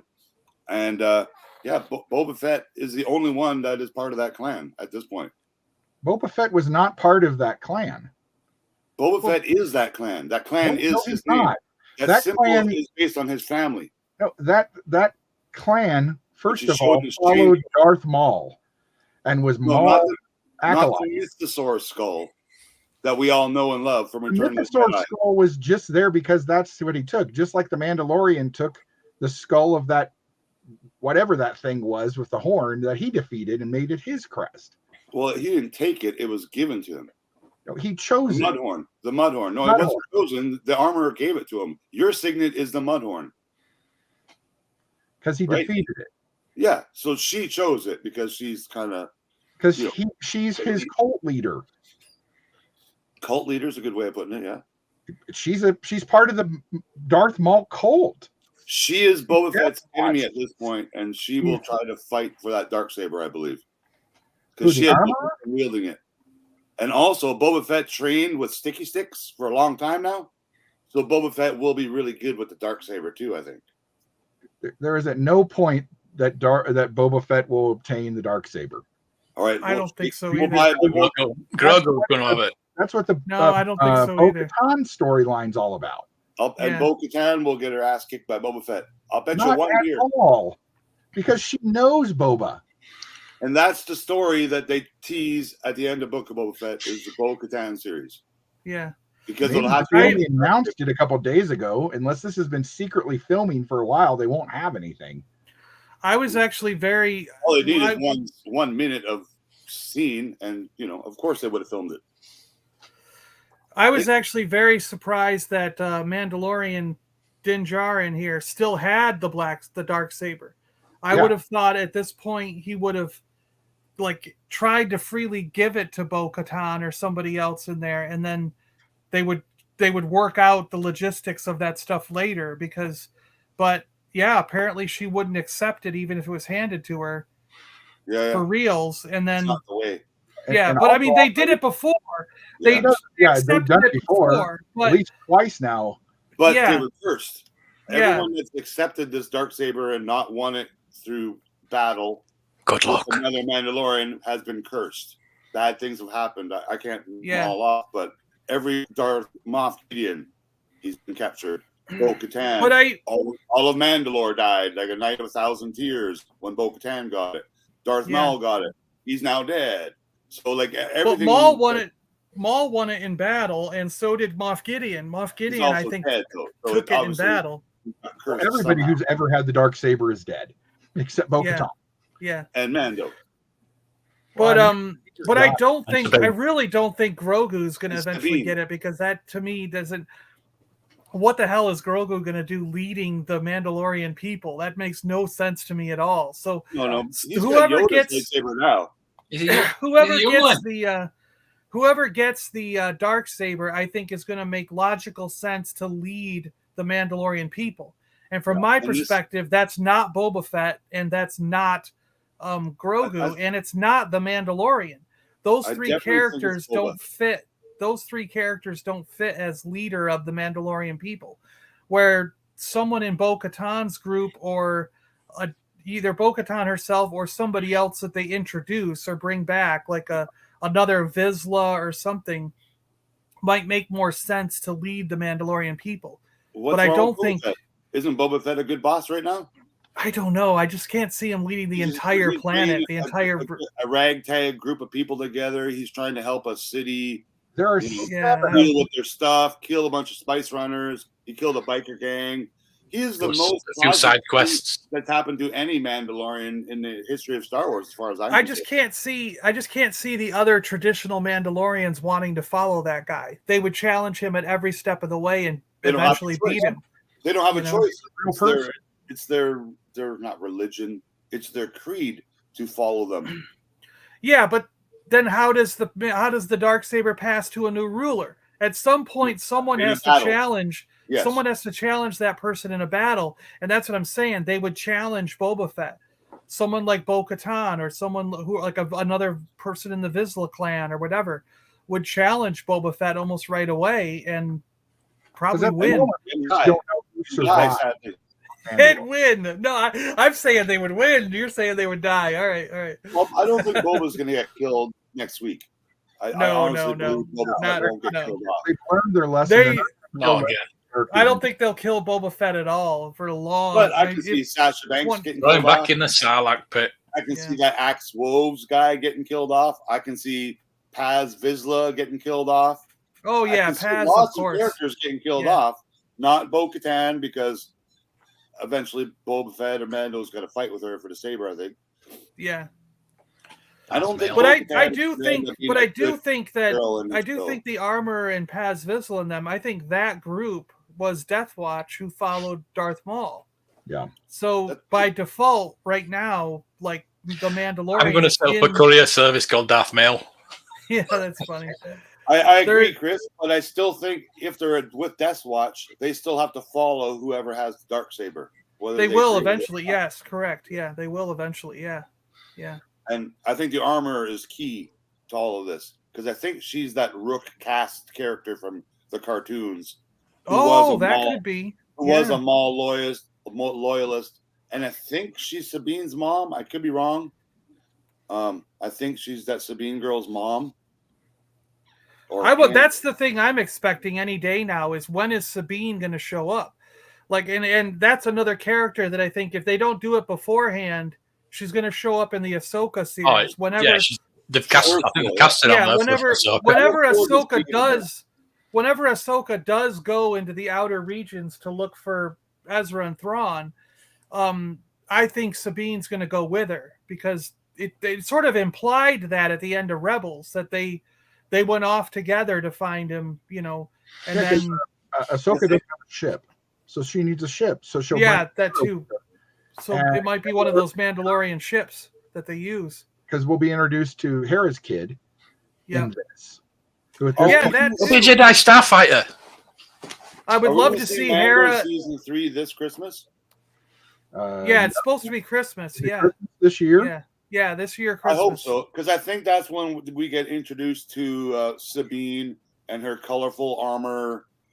I just think she's going to show up in the Mandoverse because in Mandoverse is the only place they've showed a lot of vandalism. I thought she would have showed up last year with all those promos with the vandalism and the spray paint because that's her jam, right? Is spray paint and stuff and vandalizing. So I just have a feeling she shows up in the Mando universe as opposed to the Ahsoka show or Maul's dead. Maul will come back. Maul's dead. And robot legs in the Lando series. Yeah, it'll be just legs this time. So, because he'll no still upper body. It'll just be legs running around. Yeah. With the lightsaber attached to it. Concept, whatever it is at that point. Yeah, Maul could technically even show up in the Andor. Oh wait. Yeah. No, because didn't dead by then. Did he die before Andor? Before he didn't die until sometime either during Andor. He must have died just before Andor would be shooting because he's dead in episode. He's dead in Rogue One. He's dead in Rogue by the time he gets to Rogue One. Yeah. So he has to die sometime after Solo and during maybe Andor. And Rebels is right before Rogue One. Yeah. So he has to die right around in there. Yeah. He died in Rebels. What did you think? Obi-Wan's pretty old then. Of the scenes with Luke and Grogu and the dialogue that went along with it, Chris? Did you enjoy those? I think that it's a mistake for Luke to be going back to the old way of teaching, considering the attachments he has to his sister and Han and things like that. And I would have thought that Ahsoka would have pointed out the attachments that Hera had with the main Jedi guy and her attachments to Ezra and more of Jedi have had some kind of attachments as we've seen in every storyline. There's always you need to stop having the whole "you can't have it both ways" thing. You just need to temper your anger. You need to learn to control your anger, not be a Vulcan about it. They don't need to be Vulcans. They can fuck all they want. They can love whoever they want. I'm tired of this Jedi stupidity of you have to be monks and give yourself to the Force. No, I'm not going to give myself to these small little pests that are inside me. And in my midichlorians, I can feel them itching. Yeah. But yeah, I was super excited about that episode. I think every last minute of it, I was on my edge of my seat. Yeah. I'm pretty sure I watched it 5 times now. Yeah. Max lives. Yes. Yeah. Oh, yeah. That damn organ. Yeah, it wasn't working that night. That is suspicious. He's very suspicious. Max is behind it all. He's a spy. That's Max. Yeah. Because they showed the 2 band members and they were beside each other. And before Max was in between them. So he for sure wasn't there. And here's why. Cad Bane tipped him off because all the blues stick together. Blue power. All the blue aliens are buddies with each other, and they all got to keep each other alive. Yeah, all lives matter. Yeah, there were. I don't know who's going to come out of that. I mean, there's no body. We hadn't seen a body, so Jennifer Beal could be back, but that explosion took place right next to her. Wasn't she back? dead. Wasn't she back by the bar? No, she was standing. No, she was between the door and the bomb. Turns around. Jennifer Beals has said that was it. That's all she did. She was interviewed and she's dead. She is dead. Yeah, she's dead. Yeah. And Andrew Garfield's not in Spider-Man No Way Home. No, I've seen it. Spoiler alert. All right, G-Force, see you later. See you, G-Force. I would love if they would redo that. No, I liked it in Rebels. Yeah, he's already dead. Just leave him. He's dead. The poor bugger's died twice. Just when I woke up, John, you were talking about. I think John, you were talking about the. I don't remember now. The Cad Bane and Boba Fett animated scene that was finished. I do think we might. I don't know why we wouldn't, but see that in live action in a little bit of a flashback. Oh yeah, that would make sense. I don't think it'll be a flashback. But then this time, do it now. But they this could do it time, now because Cad Bane had no robotics in his head, but yet he did the last time we saw him in the Bad Batch. So there is some continuity error. Well, they didn't take his hat off. I did think they made a mistake. No, you didn't see it, did you, sir? Also, Cad Bane doesn't have rockets on his boots, and Cad Bane should have rockets. He's got a jetpack. No, it's not a jetpack. That's his respirator for breathing. That was his respirator, yeah. But he definitely does have jets on his boots, and how they don't have them this now. time he didn't. This time he didn't. Yeah, those were different boots. And this was actually a different hat than what's in the animated Clone Wars. I agree. The hat should have been a lot bigger. Yeah. So this is a totally different hat, even. So he had a different hat. But I'm not going to complain. I thought Cad Bane looked and sounded awesome. Oh yeah.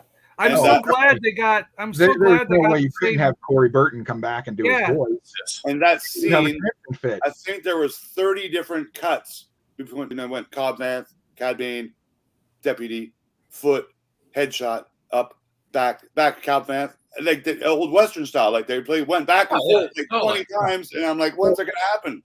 And then finally, it started in the opening scene where you have the moisture evaporators going, and in an opening scene you would have a windmill. Yep. Yes, good point. Yeah. Yeah. I mean that whole. Now, why in the fuck were those guys all the way out there doing their? They're both Pike people. What do you care? Yeah, I don't get that either. Why are Pike? Got nothing for that exchange spot, but it made a great scene. Deal's going down. And also, where'd Cab come from? Did he park far away and then walk? I mean, they got invisible space horses, I guess. Yeah, they I don't know. Well, where was Cobb's? Like the other thing is like when they showed the town, they had that other speeder parked out front. But I was like, wait a minute, where's Cobb's pod racer engine speeder? I want to see that again. Freedom Town, they call it now, right? Freedom Town. Yeah. Freetown. Now I understand, like the new Book of Boba Fett posters they have for the characters every week, where it's kind of like red-looking sand flowing. Yeah. I believe that's all spice now. Spice. Oh yeah, After seeing the wind take that spice away from that bucket, I'm like, it's all about the spice. So it's all going to tie together. He said he said the syndicate. He didn't say the bank syndicate. He said the syndicate. So I think that's all the gangs together. Yeah. Black Sun, Black Crimson Black Dawn, Sun, you name it. Whatever gangs are out there surviving, they're all. But see, together. that's one reason why I've been expecting to see Bosk, because the one group of the one group that owns a section of the city is the Trandoshan group. Yeah. Mm-hmm. Those lizard people, Trandoshans. So wouldn't it make sense if they've got a beef with Boba Fett, they would hire their own kind, which would be Bosk? So that's why I've been expecting to see Bosk, because I'm like, well, if the Trandoshan group and they just got their arms ripped off by freaking a Wookiee, it's like, wouldn't they go, well, we got to hire some muscle. Let's get Bosk in here. He knows how to take care of these Wookiees, 100%. I think we see Bosk in the final battle on the bad guys team. I honestly in Cap 2. In Cap 2, yeah, driving the Cap 2. That would be awesome. There'd be an army of lizard people in Cap 2s. Can you imagine? There you go. The mods will be. I think all the mods are going to have skiffs. And maybe they spray painted the skiffs to look like their Vespas. Those mini rigs will shoot up to $500 on eBay tomorrow. But Boba's got a bunch of skiffs in his car park, so I can see the mods modifying them and knows how to battle. I still hope to see spaceships. We usually always get a cool new Don't get the Rancor every year of Star Wars. I want to see something. Well, but on the Rancor. Well, we got his Naboo but fighter, his redone Naboo fighter. That's about all we've gotten. yeah, like the Pike's got to have some cool spaceships of some kind. Apparently not. They fly coach. They do. That's right. They did. Transit. They took that public transit. Yeah. Which that's all That's very Uber. But also, isn't there taxi services everywhere too, as we've seen? Yeah, why aren't there taxis? What? There's no Uber anymore. Come on. We've seen Mando There were all catch a kinds of taxi. taxis in episode 2. Yeah. I just do not see how this ends in 1 hour without going into another season, into Boba Fett, into Mandalorian season 3, which I don't want. I wanted a clean ending of this story before we started another story. I don't think we're getting that anymore. I think I have that's to done. repeat myself. The Mandalorian will end up being Boba Fett. Being Boba Fett? Yes. When Jon Favreau wrote all these stories years ago, including Book of Boba Fett and the Ahsoka show and Boba Fett show, they knew at the beginning, by the end of all this series, the Mandalorian, however what the show is called, will end up being the person we know as Boba Fett. That's my call on it. Like so by the end of Mando season 3, there will be no more Mando. There'll be just Boba Fett. That's my call. I don't know. That's too Dread Pirate Roberts for me. Mandalorian, I think, is disposable, if that's a word to use. He can be killed off, and the story can go on. The Mandalorian? Boba Fett can't be killed off at this point. He's the main part of the story. I would assume if you tried to kill the Mandalorian off, 90% of the Star Wars fandom would have an absolute fucking conniption fit. Yeah. Now we've got Grogu tied to him on probably permanently.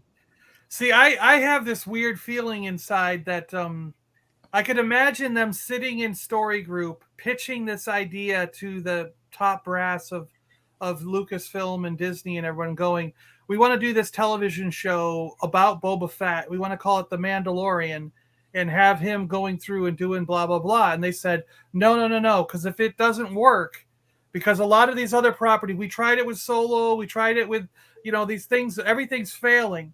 So if it doesn't work, we don't want to waste Boba Fett as a character. So they went, okay, well, what if we make a new Mandalorian guy? They were like, okay, yeah, because that'll work. Because that way, if it fails, it can just be this other guy that just goes away. And it did work too. They did really well. They wrote it. I think they wrote The Mandalorian season 1 at least as they thought it would be Boba Fett. But since the top brass didn't want to waste that character or risk that character, they made up a new Mandalorian character. And that's why Mandalorian is what we wanted in Boba Fett. They didn't change the dialogue or change anything. They just made up a whole new guy. And now they're going, crap, we could have used Boba Fett all along. And they're like, how do we work this out? Well, so let's make a new show called Book of Boba Fett. And then I'm not actually sure what both the Boba Fett movie looked like, because that script was completed. Yeah. And what the video game 1313. Yes, exactly. About, because all that scripting was done. Yeah. So Boba Fett the movie was supposed to take place where Solo left off, and then originally the Kenobi movie was going to take up where Boba Fett left off. Those 3 movies were supposed to be separate films, like Boba Fett, a Star Wars story, Kenobi, a Star Wars story, and Solo, a Star Wars story. But all 3 films were also going to overlap and connect with their characters, because the Aaron Isaacson or whatever the heck his name is, the Han Solo character and Kira, those two, the Han Solo character and Kira, were in the Boba Fett, a Star Wars story, and they were also in Kenobi, a Star Wars story. So originally those 3 movies were going to be separate films, but connect by having the characters overlap. And in a sub-story arc would be connecting those 3 films with the underworld and stuff. Yeah, and that all led into Star Wars Underworld. Yeah, and that all disappeared and went away because How of was the scripts done? yeah, they panicked and thought this wouldn't work. And And so we still could see that show. some of that I think is going to be reviving itself. Like that's why I think Kira very well could be the one behind the Pike Syndicate and the Underworld stuff. You know what I mean? Yes. And then maybe she has a boss too. She has someone telling her what to do, though. yeah, which is Darth Maul. Well, it was Darth Maul, but now we don't know who it is. She's completely in charge now. You think after Maul died, she took over? Well, we know it. In charge of the Crimson Dawn side of the That's true. The Crimson Reign series talks about it. Yeah, the Crimson Reign series talks about her being in charge. Yeah. Factions of bad guys. By the time of what would probably be the Empire Strikes Back, she's completely in charge of this. Yeah. Yeah, you're right. She answers to no one. She makes that clear in the comics. I really need to read those Bounty Hunter comics. I think I'm going to try and get over them. Pretty good. I just fall so far behind, and then I'm like 3 months behind. I'm like, oh, I'm like 3 months behind on that. I need to get Marvel Unlimited and try and read them all. And I want to read all the Dr. Aphras as well. So I started this Crimson Reign comic, and I agree with everyone who's been touting it as one of the best comics to come out in years. Crimson Reign is the best story I've read in a long time. Right. It's incredible. Right. I would definitely prefer to see longer TV shows. Yeah, you'll get more depth. I mean, even the Marvel shows, you get more character development, don't you? Yeah. Oh, yeah, yeah. I want to see 2 hours next week. Come on, do it. 2 hours. That would be cool. An hour and a half. If they did 2 hours. Oh, no, because they might as well just done 8 episodes. Well, that too. Exactly. That was what Right. I was talking to somebody at work, and they're like, well, if they did that, they would have just done 8 episodes. And I was like, yeah, fair enough. Maybe they drop an 8th episode at 1:00 a.m. Yeah, there you go. There you go.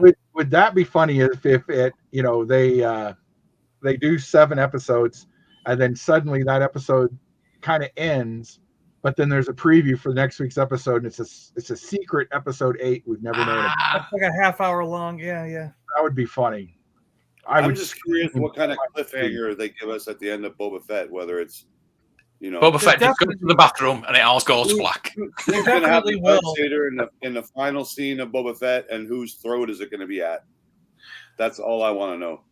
Yeah, because I think that's how it's going to end. Like someone's going to have it that's not the current holder, and it's going to be at someone else's throat. I am now Mandalore. Well, and Jonathan is talking about War of Boba Fett. Well, it's true. No prequel affects anything. Nothing that happens in Andor will actually affect anything that ever happens going forward. That's how prequels work. You can't fix. Yeah, because you can't change the stuff that already happened. Yeah. Called Now, which is the Book of Boba Fett, is able to fix things, and I think that's what they're using these shows for, is to fix the sequel trilogy. They're at least tie them together. Fix issues with the sequel trilogy, and as they go a lot longer to fix that. They're at least going to tie them together, like they have so far with the Jedi school that Luke's building, because that is Luke's school from his dreams. Where you can see it. It's the same design. Yeah. Well, that's why I think the next time we see that building, we see Leia and young Ben.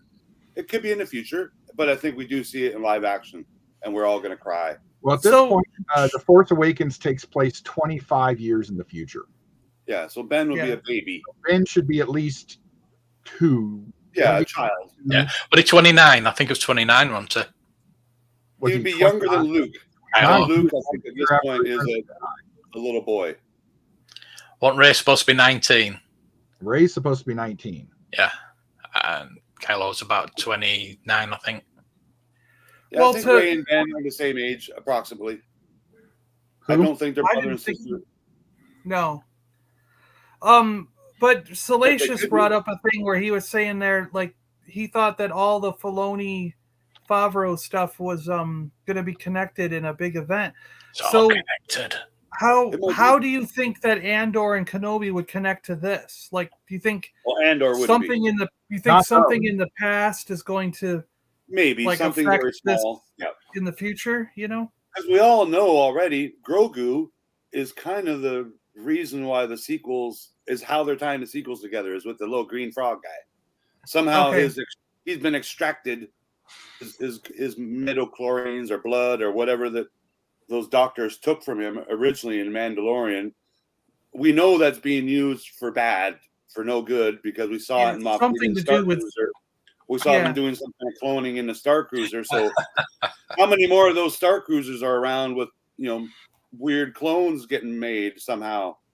Or is there another big?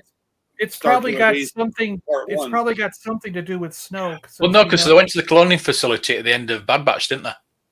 And they went there too. Yes, the cartoons did. Too, but then there's new cloning facilities with Grogu, and of course, though we now know that the facilities on Exodar have always been there. Yes, have been there since at least before Star Wars. And I totally thought we'd be going back to. Well, they're supposed to be on Jakku as well. Yeah, Jakku had a cloning facility as well that was destroyed. Yeah. Because of all of Boba's flashbacks and the flashback tank, I totally thought we were going back to his water planet at some point to, help be the winner of Tatooine because he can, get water. Water is no longer going to be a problem. I'll send the mod kids on my new, turbo tanker spaceship to go get water from, I can't remember the name of the planet that the clones are from. Camino. Back to Camino. Fill up these water tankers full of water. Here, we got a new water store at Boba's Palace. Come get your free water every day. Star Wars, of course, is they already have weather manipulation machines. We've seen them, but they don't use them very often. Like Tatooine, they should have been able to fix Tatooine's environment by now. Yeah. Well, it was a lake. It was just a water planet, wasn't it? Until it was bombed. They made those trains for a reason. I don't think they just designed those trains that run on the sand with the pikes just for that one episode. I think we'll see that train be in Star Wars again somehow. Oh, it's a cool vehicle. It's neat to see that. Maybe we'll see it again hauling water. I wouldn't mind a little, small Lego set of it. Maybe the engine and a couple cars. So many great Lego sets so far, including the Naboo Starship would be one of the better ones, I think. Oh, yeah. You've got to be. We'll see that. Yeah, I'd like to see it. Because Grogu's going to sit in that little bubble at one time.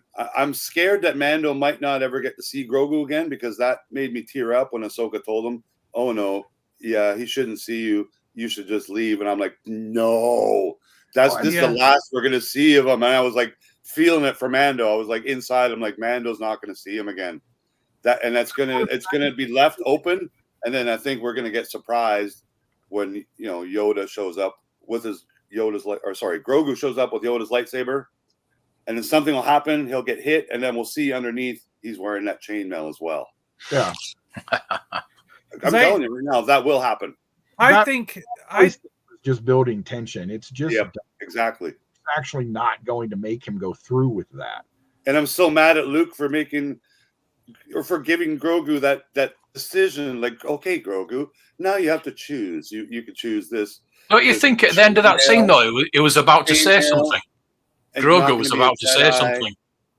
And he's going to die before you finish lunch because your life is so much longer than everyone else's. So he was really giving him the guilt trip. Or you picked his lightsaber and you're not allowed to love anyone anymore. And I'm like, oh, you're just killing this little baby. That scene was directly taken from a Wolf and Cub. Yeah, man, it's so tough. It was so tough to see, though. I'm just like, you're throwing this decision on a 50-year-old green baby, can't speak yet.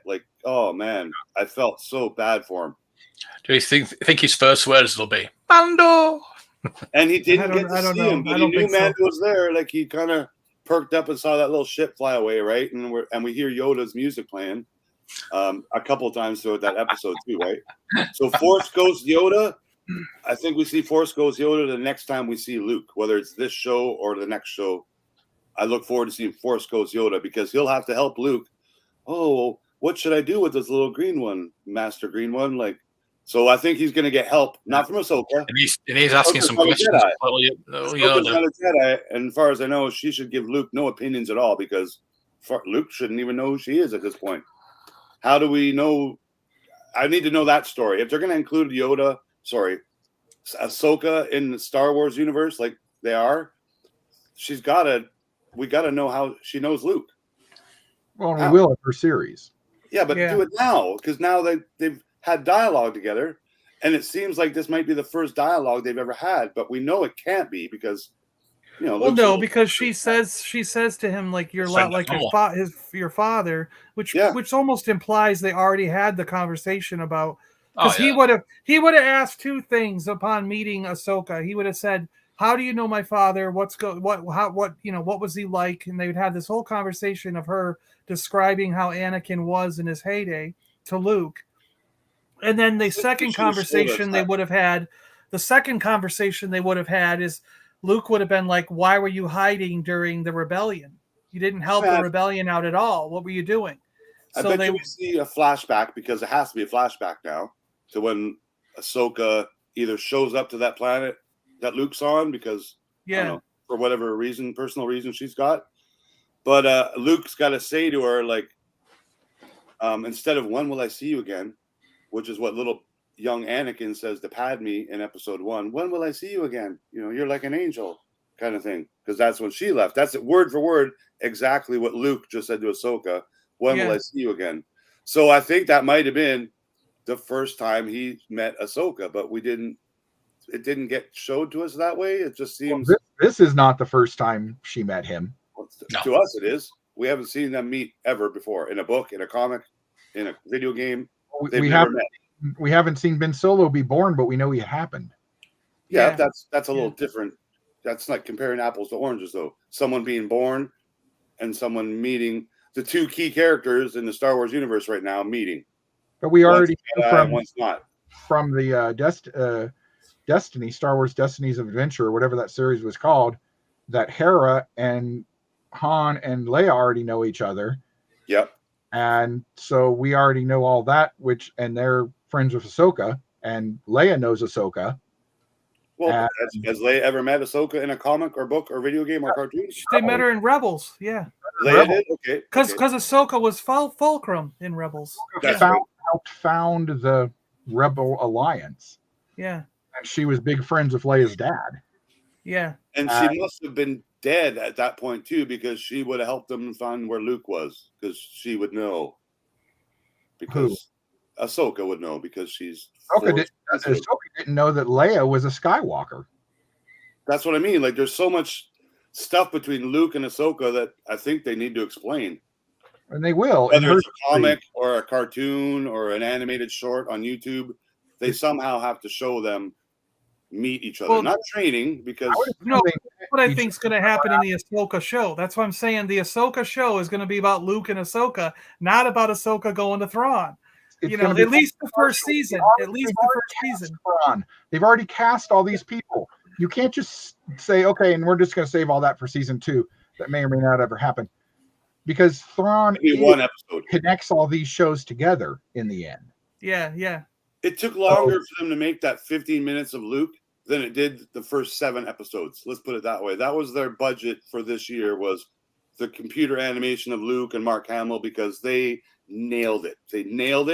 They've never done anything so good before, and I think they, broke the internet by doing that. Again, last time Luke showed up, they broke the internet, but 3% complained because it wasn't perfect enough. Now I think that's down to 1% complaining. Mace Windu. And I think it's getting better and better. Mace Windu would be another season of Book of Boba, because I think there's a lot of characters and storylines that Boba can continue on, especially with the Darksaber, right? Yeah, I don't have an opinion on who saved Grogu. I don't think it was R2D2 like some people are saying. Yeah. I don't think it was Mace Windu like people are saying. Yeah, Mace Windu. I think it's the Bad Batch, and maybe that's the after credit scene we see the Bad Batch rescuing Grogu. And I don't think it's Bad Batch season 2. I don't think it's Jocasta Nu either. I think it's somebody else. It's going to be a totally different Jedi that did it. And Bad Batch season 2 is live action. Boom. Oh, that would be awesome. Nice, but it still doesn't change the fact that they weren't there on Coruscant during Order 66. We don't know that. We just know they were. Yes, we do. The first episode of the Bad Batch, we know exactly where they were. No, they just said they were not where they were supposed to be, because they didn't know what happened. Them on the ice world fighting Kanan and his master. Yeah. They were not on Coruscant. They killed Kanan's master and went after Kanan and tried to kill Kanan. Oh yeah, right when it happened, right? Yeah. But when Anakin went to the Jedi Temple, some time had passed. It could have been a day. It could have been 24 hours, but some time had passed. I think that's enough time for the Bad Batch to leave that planet. It's possible. No, they're going to tie into the story somehow, and it's not just Boba Fett's sister. No, yeah, there's going to be. I think they will eventually tie it in, but I don't know how. Yeah, because at least one of them has to be played by Tamora Morrison, I would think. Whether it's Rex or Cody down the road, one of the Bad Batch clones, they gotta Tamora Morrison up, and I just want to see a live action Bad Batch character or two because they're pretty cool characters. Yeah, it'd be cool to see Rex. I don't know about the Bad Batch. I still get the feeling most of the Bad Batch is going to die before the. I agree. I think Ahsoka and Omega, and maybe one of the Bad Batch guys, the half robot guy, the mod guy, are the only survivors. That's my opinion.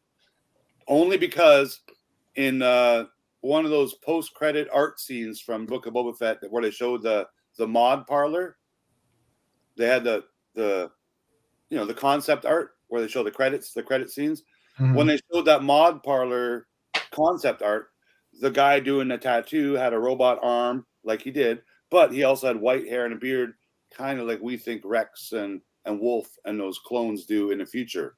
And he was modified, and the only clone we know of so far that's modified has been was it Echo? Echo, yeah. But Echo also didn't have hair or beard. He had, robotics in his head. Yeah, and balls, yeah. So I think that might have been, at one time, there might have been, maybe that's Rex who's doing the modding on Tatooine. So I was kind of hoping that would be how they'd bring live action Rex into the Mandoverse.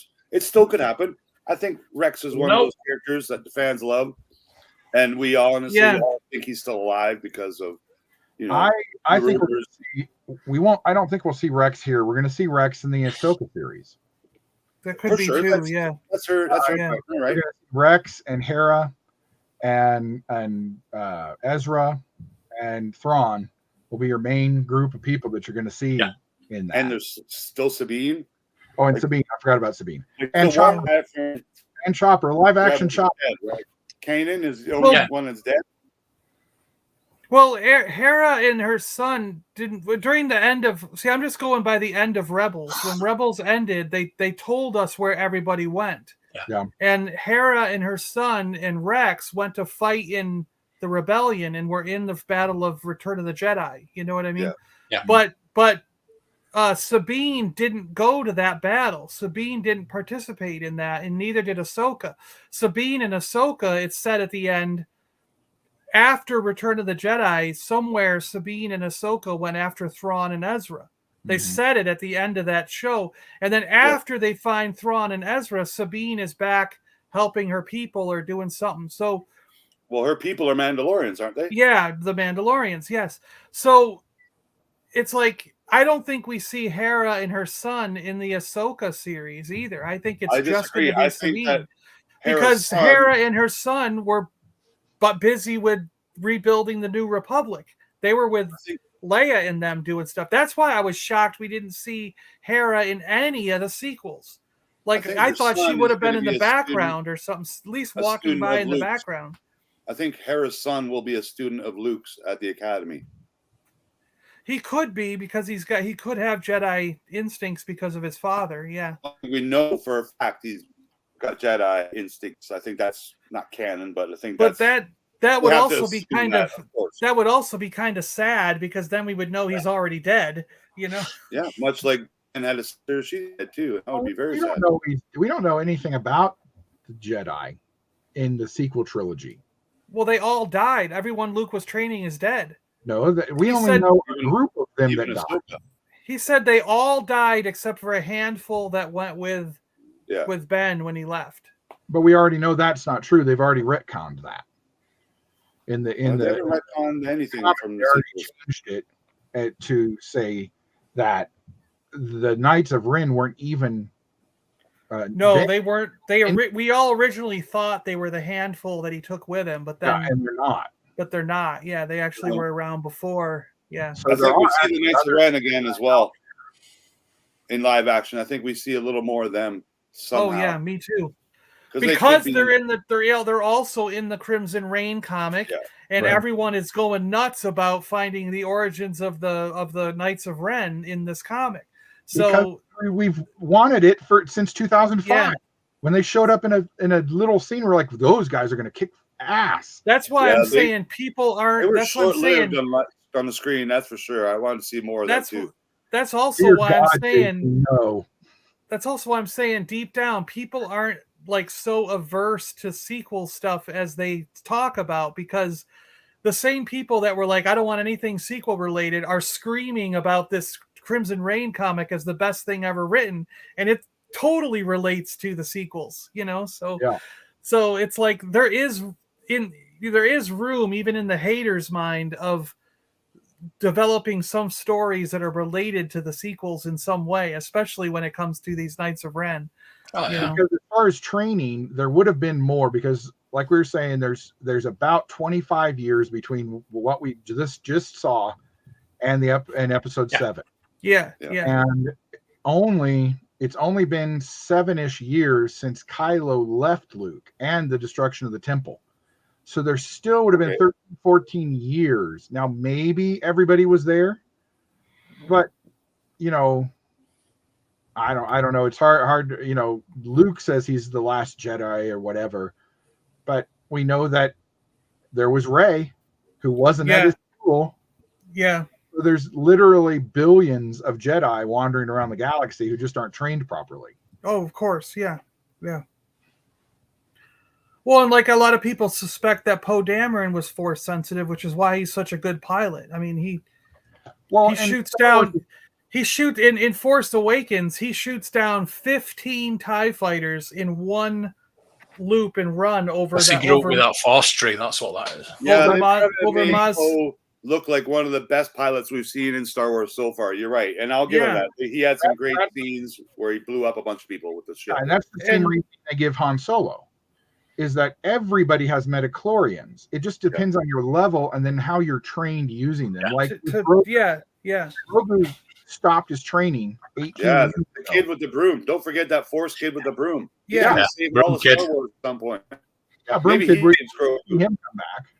Well, and the thing is, like, remember when they found Ezra? Ezra didn't know that he was tapping into the Force to do these like extraordinary things. He thought he was just talented.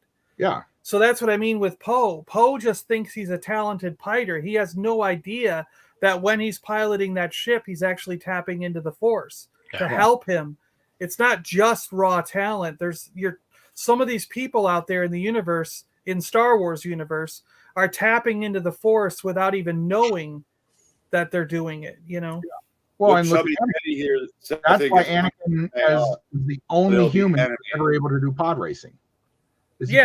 Tapping into the Force to do it. Before he knew he was Force sensitive, he was doing it. He thought it was talent. Yeah, his reflexes. He thought it was talent, but it was because he was so unknowingly tapping into the Force. Yeah.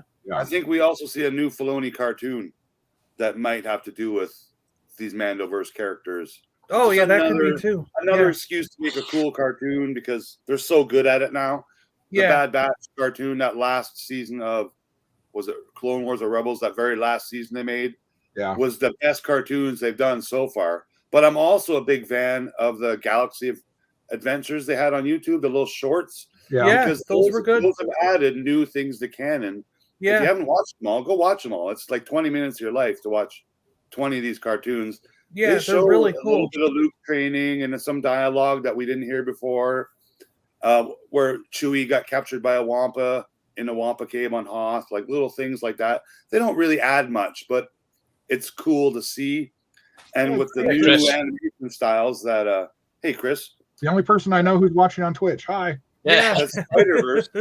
He lives on Twitch. Animation style. I want to see more Star Wars in that style. That would be cool too. I love animation style.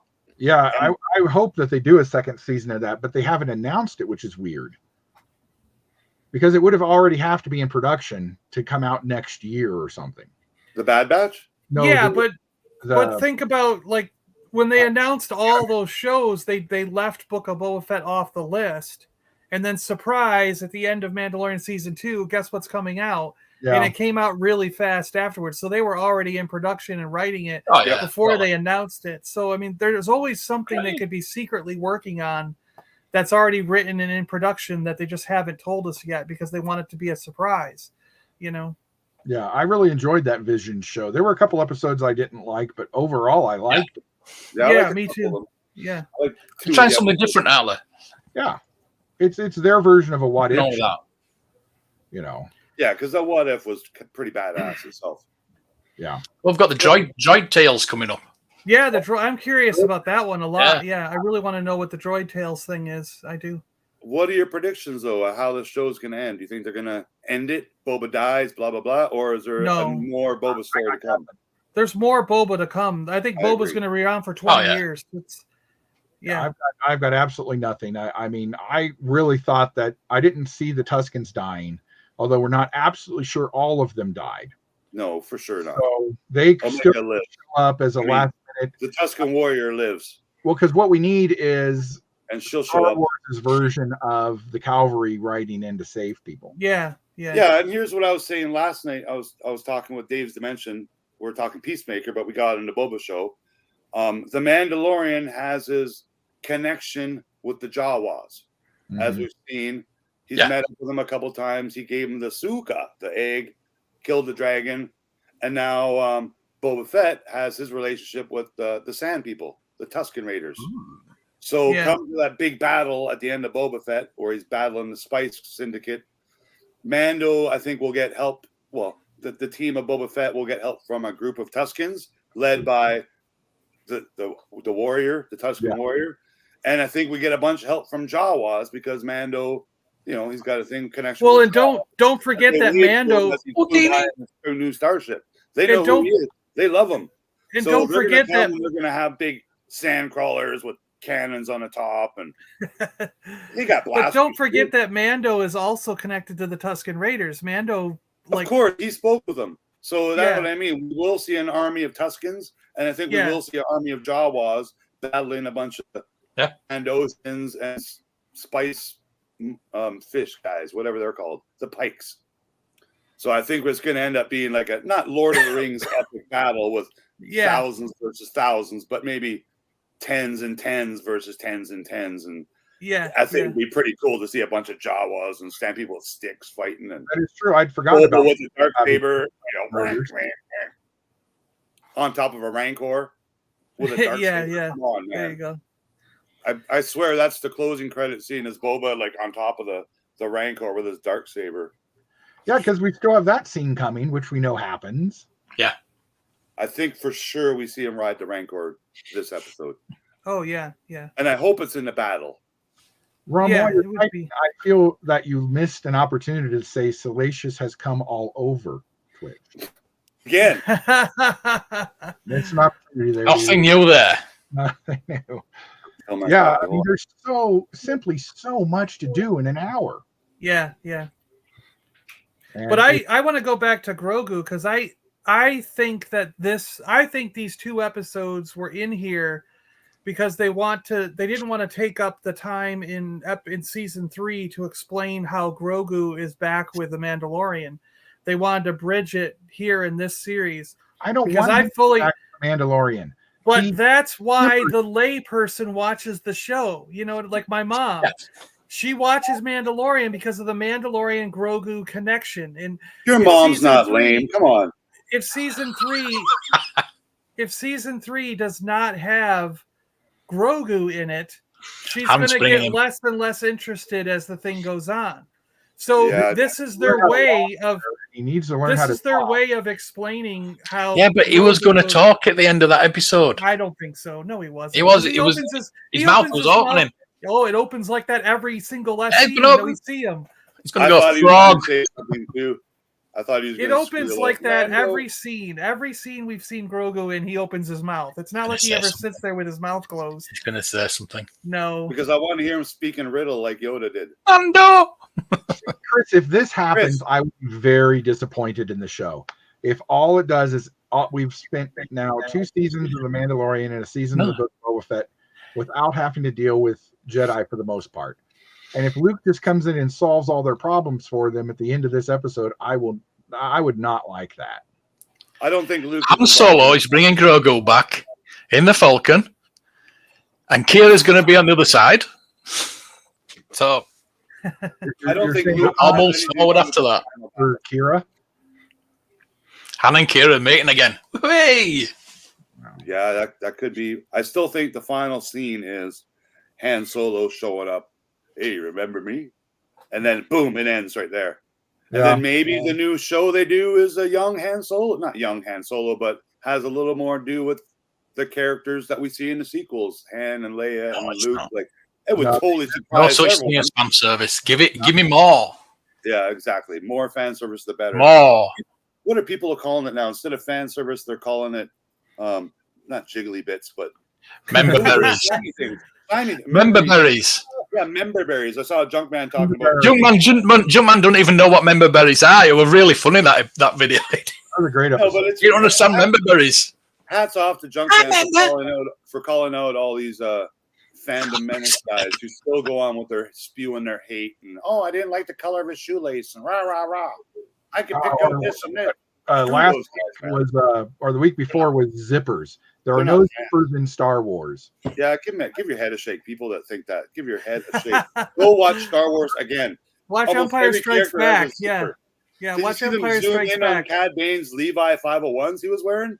Yeah, There's 10 of them in Star Wars. There always has been zippers. There's always been Velcro and buttons, and they can create they can hollow out a planet and make a first order Star Destroyer, Death Star, but they can't make a zipper. Yeah, yeah. But they don't know how to fasten their clothes. Like, come on, man. I think they even have zippers in Lord of the Rings. Like, crazies. That is us. Oh, of course, yeah. But except we all like each other's opinions. We're Yeah, not. We're not people who. We're not actually gonna like kill each other over this stuff. We enjoy each other's opinions and we. Yeah, totally. Yeah. I don't think any of us want a crazy cliffhanger. I enjoy Rick's theories. We know we're brilliant. getting some kind of cliffhanger. I don't think we want to see a cliffhanger. That's what I love about Rick. Rick is like turns to 11. The level of crazy. Totally. And like half the time it's almost right. It's like, damn it. I haven't been wrong yet, guys. Come on. If you go back and look at all you have been wrong. You're wrong. Email me the list. You say I'm wrong. Okay, Omega is not the armor. The armor. Not the armor. Omega's the armor. So far, the armor is the armor. Tuscan. The warrior are not. Tuscan's Omega. I don't know. Yeah, one of them is Omega. Omega is the Omega. I don't want to see Omega ever again. I'm sorry. Well, there's a reason why there's a Bad Batch season 2, and there's a reason that Omega exists, and she is going to be somebody in the future of Star Wars. But I just don't. I don't know. I'm not a fan of that idea. But yeah, I know it. Yeah. Before the last episode of this chapter of the Book of Boba Fett, who do you think the armorer is speaking of when she says the last mythosaur will ride again on Tatooine? I think those are her exact words. The last mythosaur will ride again on Tatooine. Who is she talking about? I actually thought that Robert on his rancor. I thought what she meant. No, I thought what she meant was there actually is physically one mythosaur still alive on Tatooine, yes. And Boba Fett. No, Boba Fett will actually find that mythosaur, tame it, and ride the mythosaur. That's what they want the lame people to think. Literally, what she said is what I think is going to happen. Yeah. No, it's the only reason. This is why I stress again, like that episode wasn't a Mandalorian episode. It was all about Boba Fett. Everything she said was about Boba Fett. The history of the Darksaber, everything had to do with Boba Fett. And yes, we don't know it yet. They're storytellers, guys. They know what they're doing by making us every week talk about and discuss different plot theories and what we think is a plot hole or a missing part of information. All that little bit of information is getting fed to us little by little, even though we don't know it. And you see this, believe it or not, on the fourth time viewing these episodes. Sometimes you don't catch it. Like the mythosaur skull that's painted red on the armorer's toolbox while she's floating under the ringed planet thing. I didn't see that the third time. I only caught that the fourth time I watched that episode. And I had to change the color to see it. Punishment. Boba Fett's logo is on her tool chest. Yeah, Again, it is. Yeah. And it's discussed. And it was above. heavily. It was above the door. That's how we found her. Yeah, so that's not Mando's sigil. That's not. It's all of the Mandalorian's sigil because that's the true leader of Mandalore with the apostrophe. The Mandalore they're called, right? Yeah. There isn't one right now, and they need one to save that creed of Mandalore the Great. He was the first Mandalorian in a sense that brought all these disparaging clans together to form the Mandalorian society. And he was also a Jedi, right? He was a Jedi. And used the Darksaber. He created it, yeah. And they wanted. But yeah, to G-Force's point. To G-Force's point, I'm saying, yeah, Omega is just going to be Omega. She's not a different character. But what I'm saying is she's going to come back somewhere in the future. Omega is going to but she's related to Boba, in the Star Wars universe in some way in the future. They wouldn't just introduce her in Bad Batch and make her disappear. Unfortunately, she's going to come back. Costume. But I don't think she's the Tusken. I don't think she's the Armorer. I don't think it's any of that. I think she is just going to be Omega and just come back as Omega. Yeah. I think she's too important to not be included in this Mandoverse. Yeah, she will at some point show up. Yes, absolutely. She will at some point show up next week, is what I think. We won't see her until at least after Bad Batch season 2, possibly. I bet you all of your Omega shows up next week. No, I don't think so. Or is spoke of in the least she is spoke of. That could be the cliffhanger too. Omega showing up, pulling off a Boosh helmet or something. I am Omega Fett, or I am Omega. Yeah, I don't see that happening. Again, just because it would ruin Bad Batch season 2.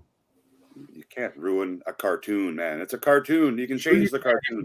If you try to put her in peril every week and you know that she's already not dead. Yeah, we do know she's already not no matter dead. What, Rex does not die in any episode of the Bad Batch. We don't know that because him being in Return of the Jedi is not canon. It's just rumor. Is. No, it's just rumor. Canon. It has been. Go to StarWars.com and look up. It is canon. He's not canon in Return of the Jedi. That character has a different name. It is canon. It's not, Chris. It's not. Made it canon. They decide what's canon. It is canon. Nobody said it was canon. Nobody that works for Lucasfilm has ever said Rex is in Return of the Jedi. Except Dave Filoni. And find it for me right now. Google it. I guarantee you won't find it. It's kind of not true. You can't. It doesn't. If you go to StarWars.com, you're the one not on camera. You go Google it, and then pull up the page and share it, and I'll be glad to admit I'm wrong. But since Dave Filoni has said that is in fact him, it was kind of joke. He's not allowed to make up stuff. Like no, Republic credits are no good here. Own Captain Rex in the data bank. Okay, no, I can't remember the character's name in Return of the Jedi with the beard. I think he was just Rebel Trooper. Rex. No, he has a name. Jedi, because that's why I want the Yu Zhongfeng to come in. Yeah, West End Games made a name for him, I'm sure, but he didn't have a name when the movie was made. I'll find it. Nick Sant is his name. Nick Sant appeared briefly as a member of Han Solo's strike team in the 1983 film Star Wars: Empire Strikes Back. This is canon.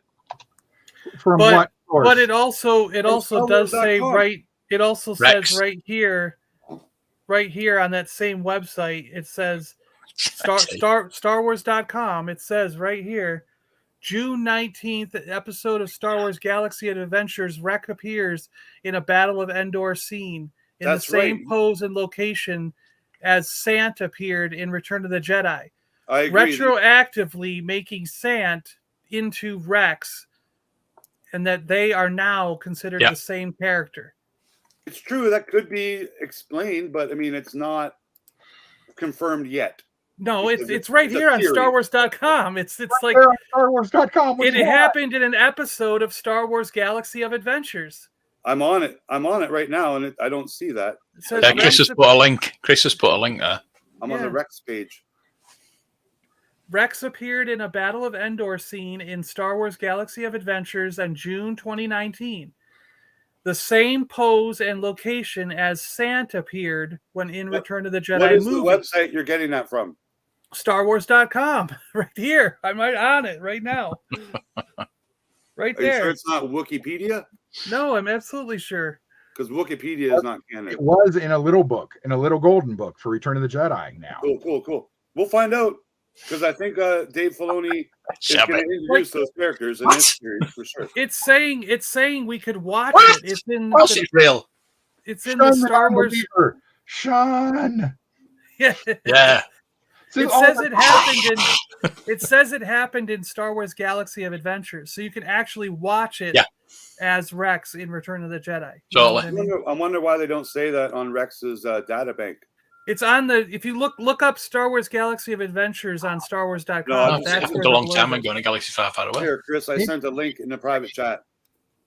Maybe he didn't want to be known as a clone. That's why he grew his hair out and stuff. And now he's changed his name to Nick whatever. Nick that implies that Sant and Rex are the same person, is what Galaxy of Adventures is saying. What Nick Sant backward? But this is good though. Tenaskin is Rex. Is that backwards? So we'll Tenaskin. Yeah. All I know is Boba will get the Darksaber, and then you will all perish. I don't know. We'll see. I'm just glad all you guys are enjoying this series as much as I am, because 3 weeks ago, a bunch of people were not enjoying it. They're like, "Oh, I hate the first 4 episodes are rubbish." Man. It's going to blow you away, and I think it is blowing us away. Yeah, I have no idea what's going to happen, and there's no way to even. I mean, everything Rick says could happen. Yeah, I've been incredible. I've been loving the show from the beginning myself. I've been on board like with Rick the whole time. I've been on board with it.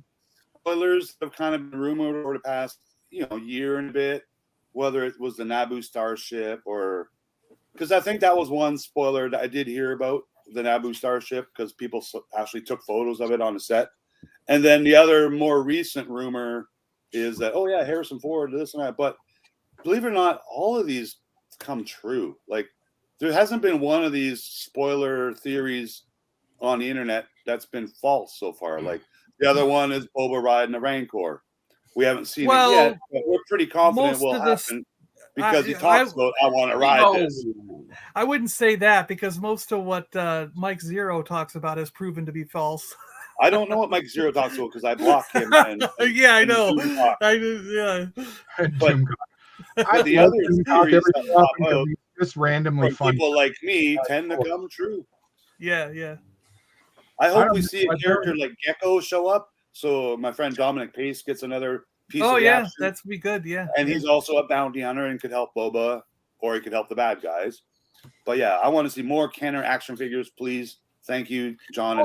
I was watching this episode going, okay, I want that as a figure. Yeah. Make that as a 3.75 inch scale. I don't want 6 inch. I want a retro Cad Bane and Cobb Vanth now to have a shootout. And I was like, oh, let's give me that Sandcrawler with the skull on it. Let's do that. Oh my God. 3.75 inch how scale. Much of a cool Kenner callback was that? Right. The blue suited Snaggletooth. Yeah. It wasn't a red one this time. Nope, this was in blue. No, she's dead. Everyone in that bar is dead, sadly, I believe. Yeah. So they're all going to be modded out. And then we're gonna have a cyborg army. Yeah, it was. I did see new rock stars went and put up the shot from the Untouchables. I think it was when they blew up the restaurant or whatever. Yeah. And the little girl had the bag. It was like, but you forgot your. And then it blew up. Oh my God, you're right, Chris. So I was exactly like. It was almost New Rockstars was like, look, this is the droid picking up the thing and going towards the girl. It was good. It was good. Lots of good Untouchables. No, Max is for sure not dead. I believe that with my heart. Max walks in. He's a big star. Like, all right, let's do this. Yeah. But he doesn't have hands. He only has feet. Series. I don't believe that either. He bounces around on his bum. He can't hold a gun and walk at the same time. Exactly. Yeah, Feet can't hold guns. well, they do it like they can play the organ though. Okay, I got to bring this up because I'm getting a little bit of slack on the interweb. I got a never. new pin set that I'm releasing, and I can't call it the Max Rebo Band, so I need to call it something just as fun. And so far, I've been calling it like a jizz band, and yeah, some people are calling me out for calling it the jizz band. People don't know, do they? So if anyone that's not a pervert has a better idea of, you know, that's what they call it. It's called jizz, isn't it? Yeah, it is called. They're called jizz whalers. Yeah, jizz whalers. That's what I thought they were. Jazz is what it is, but it goes back to 1980, I believe, when they called it jizz. So the Blue Man Band. Before perverts turned that word into something else.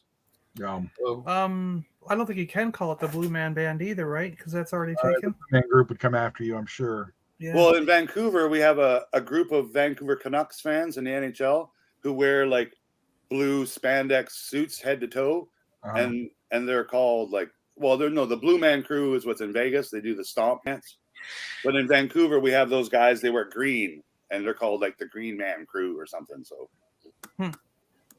yeah, jizzing all over Orlando. What was the you could just call them the Whalers, right, or something like that. Like, that'll get in trouble with the Whalers. I call them either. No, Bob Marley's the Whalers. That's true. Bob Marley and the Whalers. Yeah. Oh. What do they call what do they call that that instrument? The clue? Is it clue?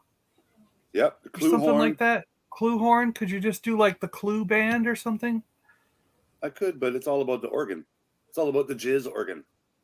Yeah. Which makes it even more perverted. Yeah, it's called jizz. Jizz organ. All the that jizz. The jizz organ really bad group. is don't Google jizz. The original Cantina band was the jizz band. But if you do Google jizz, half the jizz is Star Wars related. The other half is like pornographic related. So don't. It's funny because you get all the DVD covers that say all that jizz. Like they're all mocking jazz, but with jizz. And it's like, oh my God, what have I got myself into? I need to pick a new word, I think, just to save my face. But I like to have fun with these names of these pins. Yeah. I'll keep it in the back of my head if I come up with something. Because a lot of times you leave it in the back of your head and you wake up at 3:00 in the morning and go, oh, out of a dead sleep, you'll wake up and have the answer. It's like I got till February 10th before I have to confirm a name and put my order in because that's when they're all back from their Chinese New Year holiday. They got a 20-day holiday this year, man, but forced by the government. Wow. So China has been closed for basically 20 days. Every factory.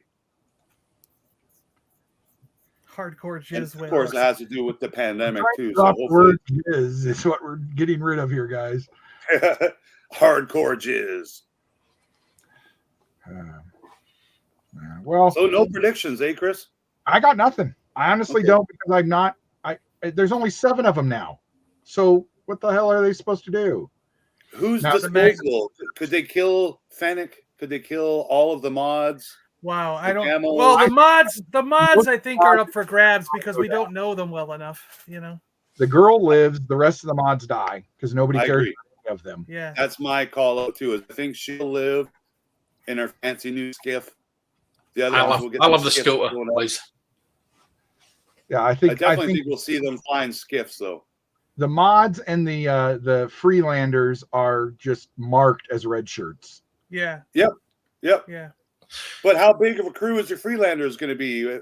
And what was Cobb Vance saying? Because Weequay bartender was like, "Oh, you don't want to bring us. We don't want to fight this battle for them." And then Cobb Vance goes, "Well, they might after I say what I got to say." So what is he going to say? Now he doesn't want to fight.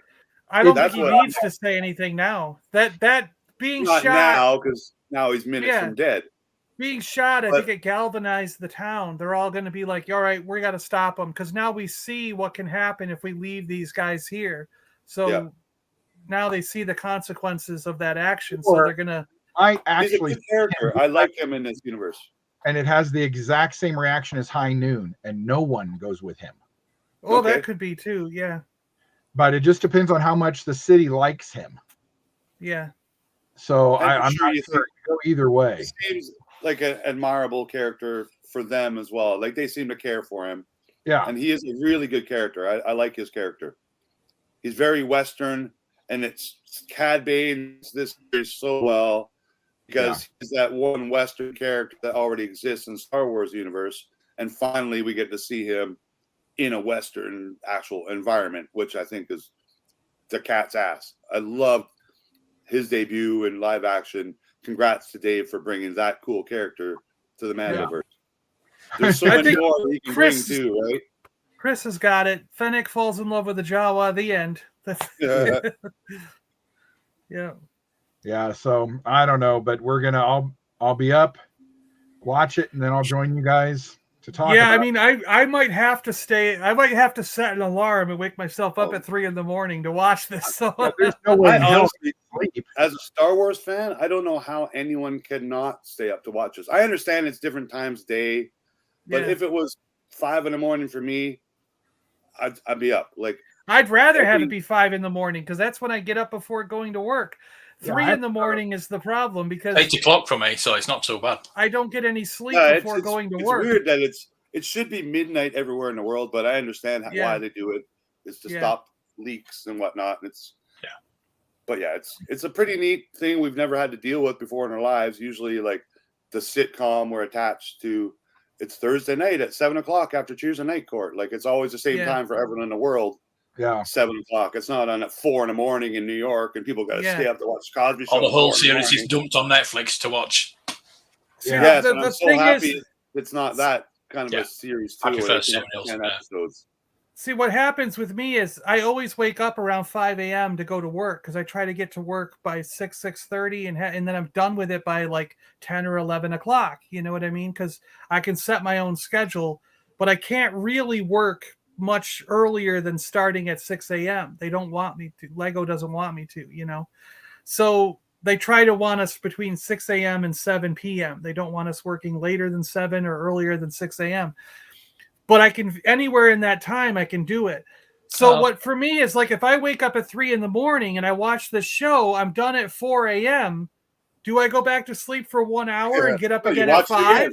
No, so it's like that day when I go to work, I'm actually waking up at 3 a.m. and then going to work. And then by like lunchtime, I'm dead tired. I'm falling asleep and it screws up my rhythm and my whole schedule's messed up. I was up till 5:30 a.m. Wednesday last after me and Mark were talking for a good hour on here. And then I went right back to my couch and I watched it again. I just had to. Like, I'm like, I don't got to get up for anything in the morning. Like, I had a weird sleep schedule for the past 10 days with a toothache. So I was sleeping whenever I could. Whenever I had a moment of pain freeness, I would sleep. So I made sure I was fresh for midnight on that Wednesday to at least get one watch in and do my little show afterwards because I was so thrilled by it. Yeah. There was no way if I had stayed up and come on your show, there was no way I would have gotten back to sleep. I know, I would have keep talking the whole time. I'm doing something really weird, like trying to do a live stream at 1 a.m. Western time, but I'm a rookie. I'm all full of energy right after that show, and I want to just blurt out all my opinions and joy because I haven't had any hate for it yet. Yeah. Because I won't be doing 1 a.m. after shows for Ahsoka, and I won't do 1 a.m. after shows for the Bad Batch. So there you go. Well, the Bad Batch. I'll let one of you guys do that. Yeah. Joey can host the Ahsoka show. Yeah, there you go. There you go. Joey will do the Ahsoka. Yeah. All right, guys. Well, I'll let you go. It's 10:30. You guys can go get lunch. Yeah, I gotta go. We gotta get food going. Yeah. Yeah. Me and Rich. I'm still waking up. Yeah.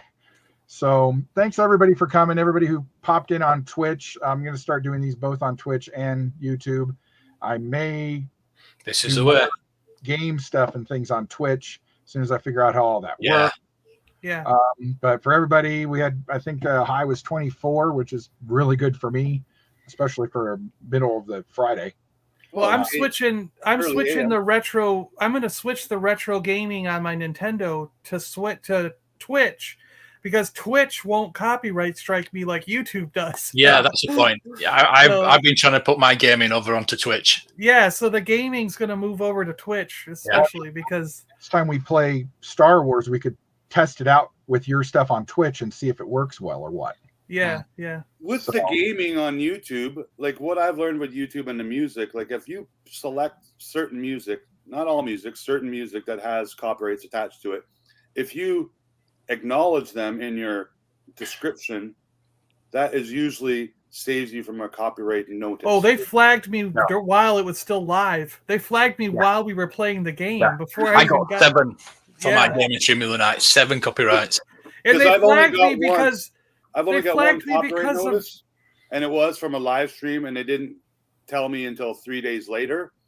And it was music in the background, which just happened to be Tom Green's music. Oh, I've had him a year after. It was one of my art videos where I was drawing for like a couple hours, and I was just playing Tom Green's Instagram in the background. Yeah, so I got one from Hasbro, one of the Hasbro live streams a year later.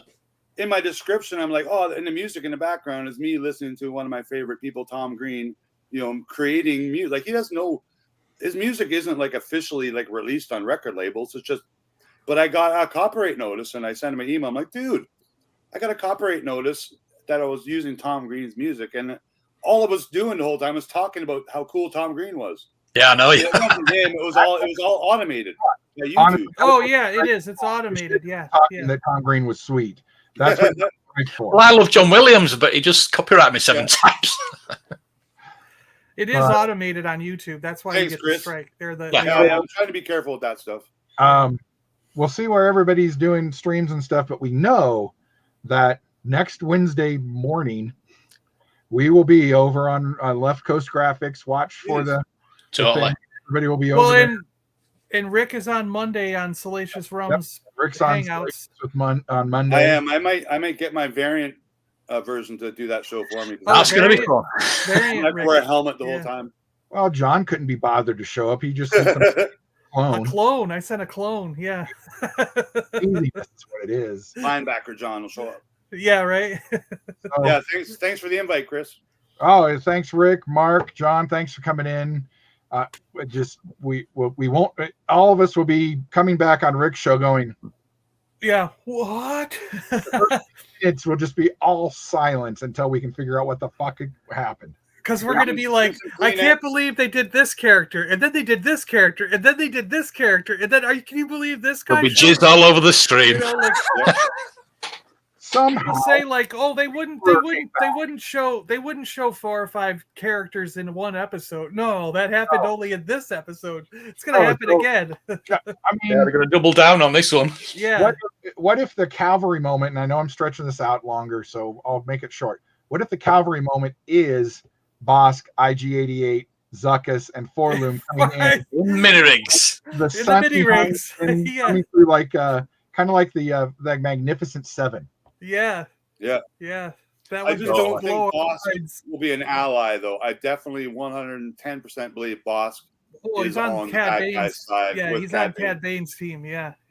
He's But the rest of the bounty hunters, and him hate each other on Boba's side. I believe they could all be bad guys too, but I think we'll see IG-88 again, voiced by Taika Waititi. And Zuckus and Forlom, I'd love to see again. Why not, man? Like. Yeah, just do it. No one complains. I hope no one complains when they do show up because that's around Michael or attitude. Yeah. The start of the episode will just be them kind of Boondock Saints style. The battle's already over. They're just sitting at the bar and like, can you imagine? Can you believe what the hell just happened? That was crazy, man. Crazy. Well, now the only bar in town is Werher's bar or that bar, the original Cantina in Mos Eisley, because the other one's gone. Yeah, they blew up the best bar in Mos Espa. Oh, and Freedom Town still has a bar, so there's still that bar. That's where they'll end up. The battle will end, and everybody will end up in Freedom Town. Celebration time. All right, guys. I will see you all in the future. Catch you on the flip side. Bye, guys. I am Boba Fett.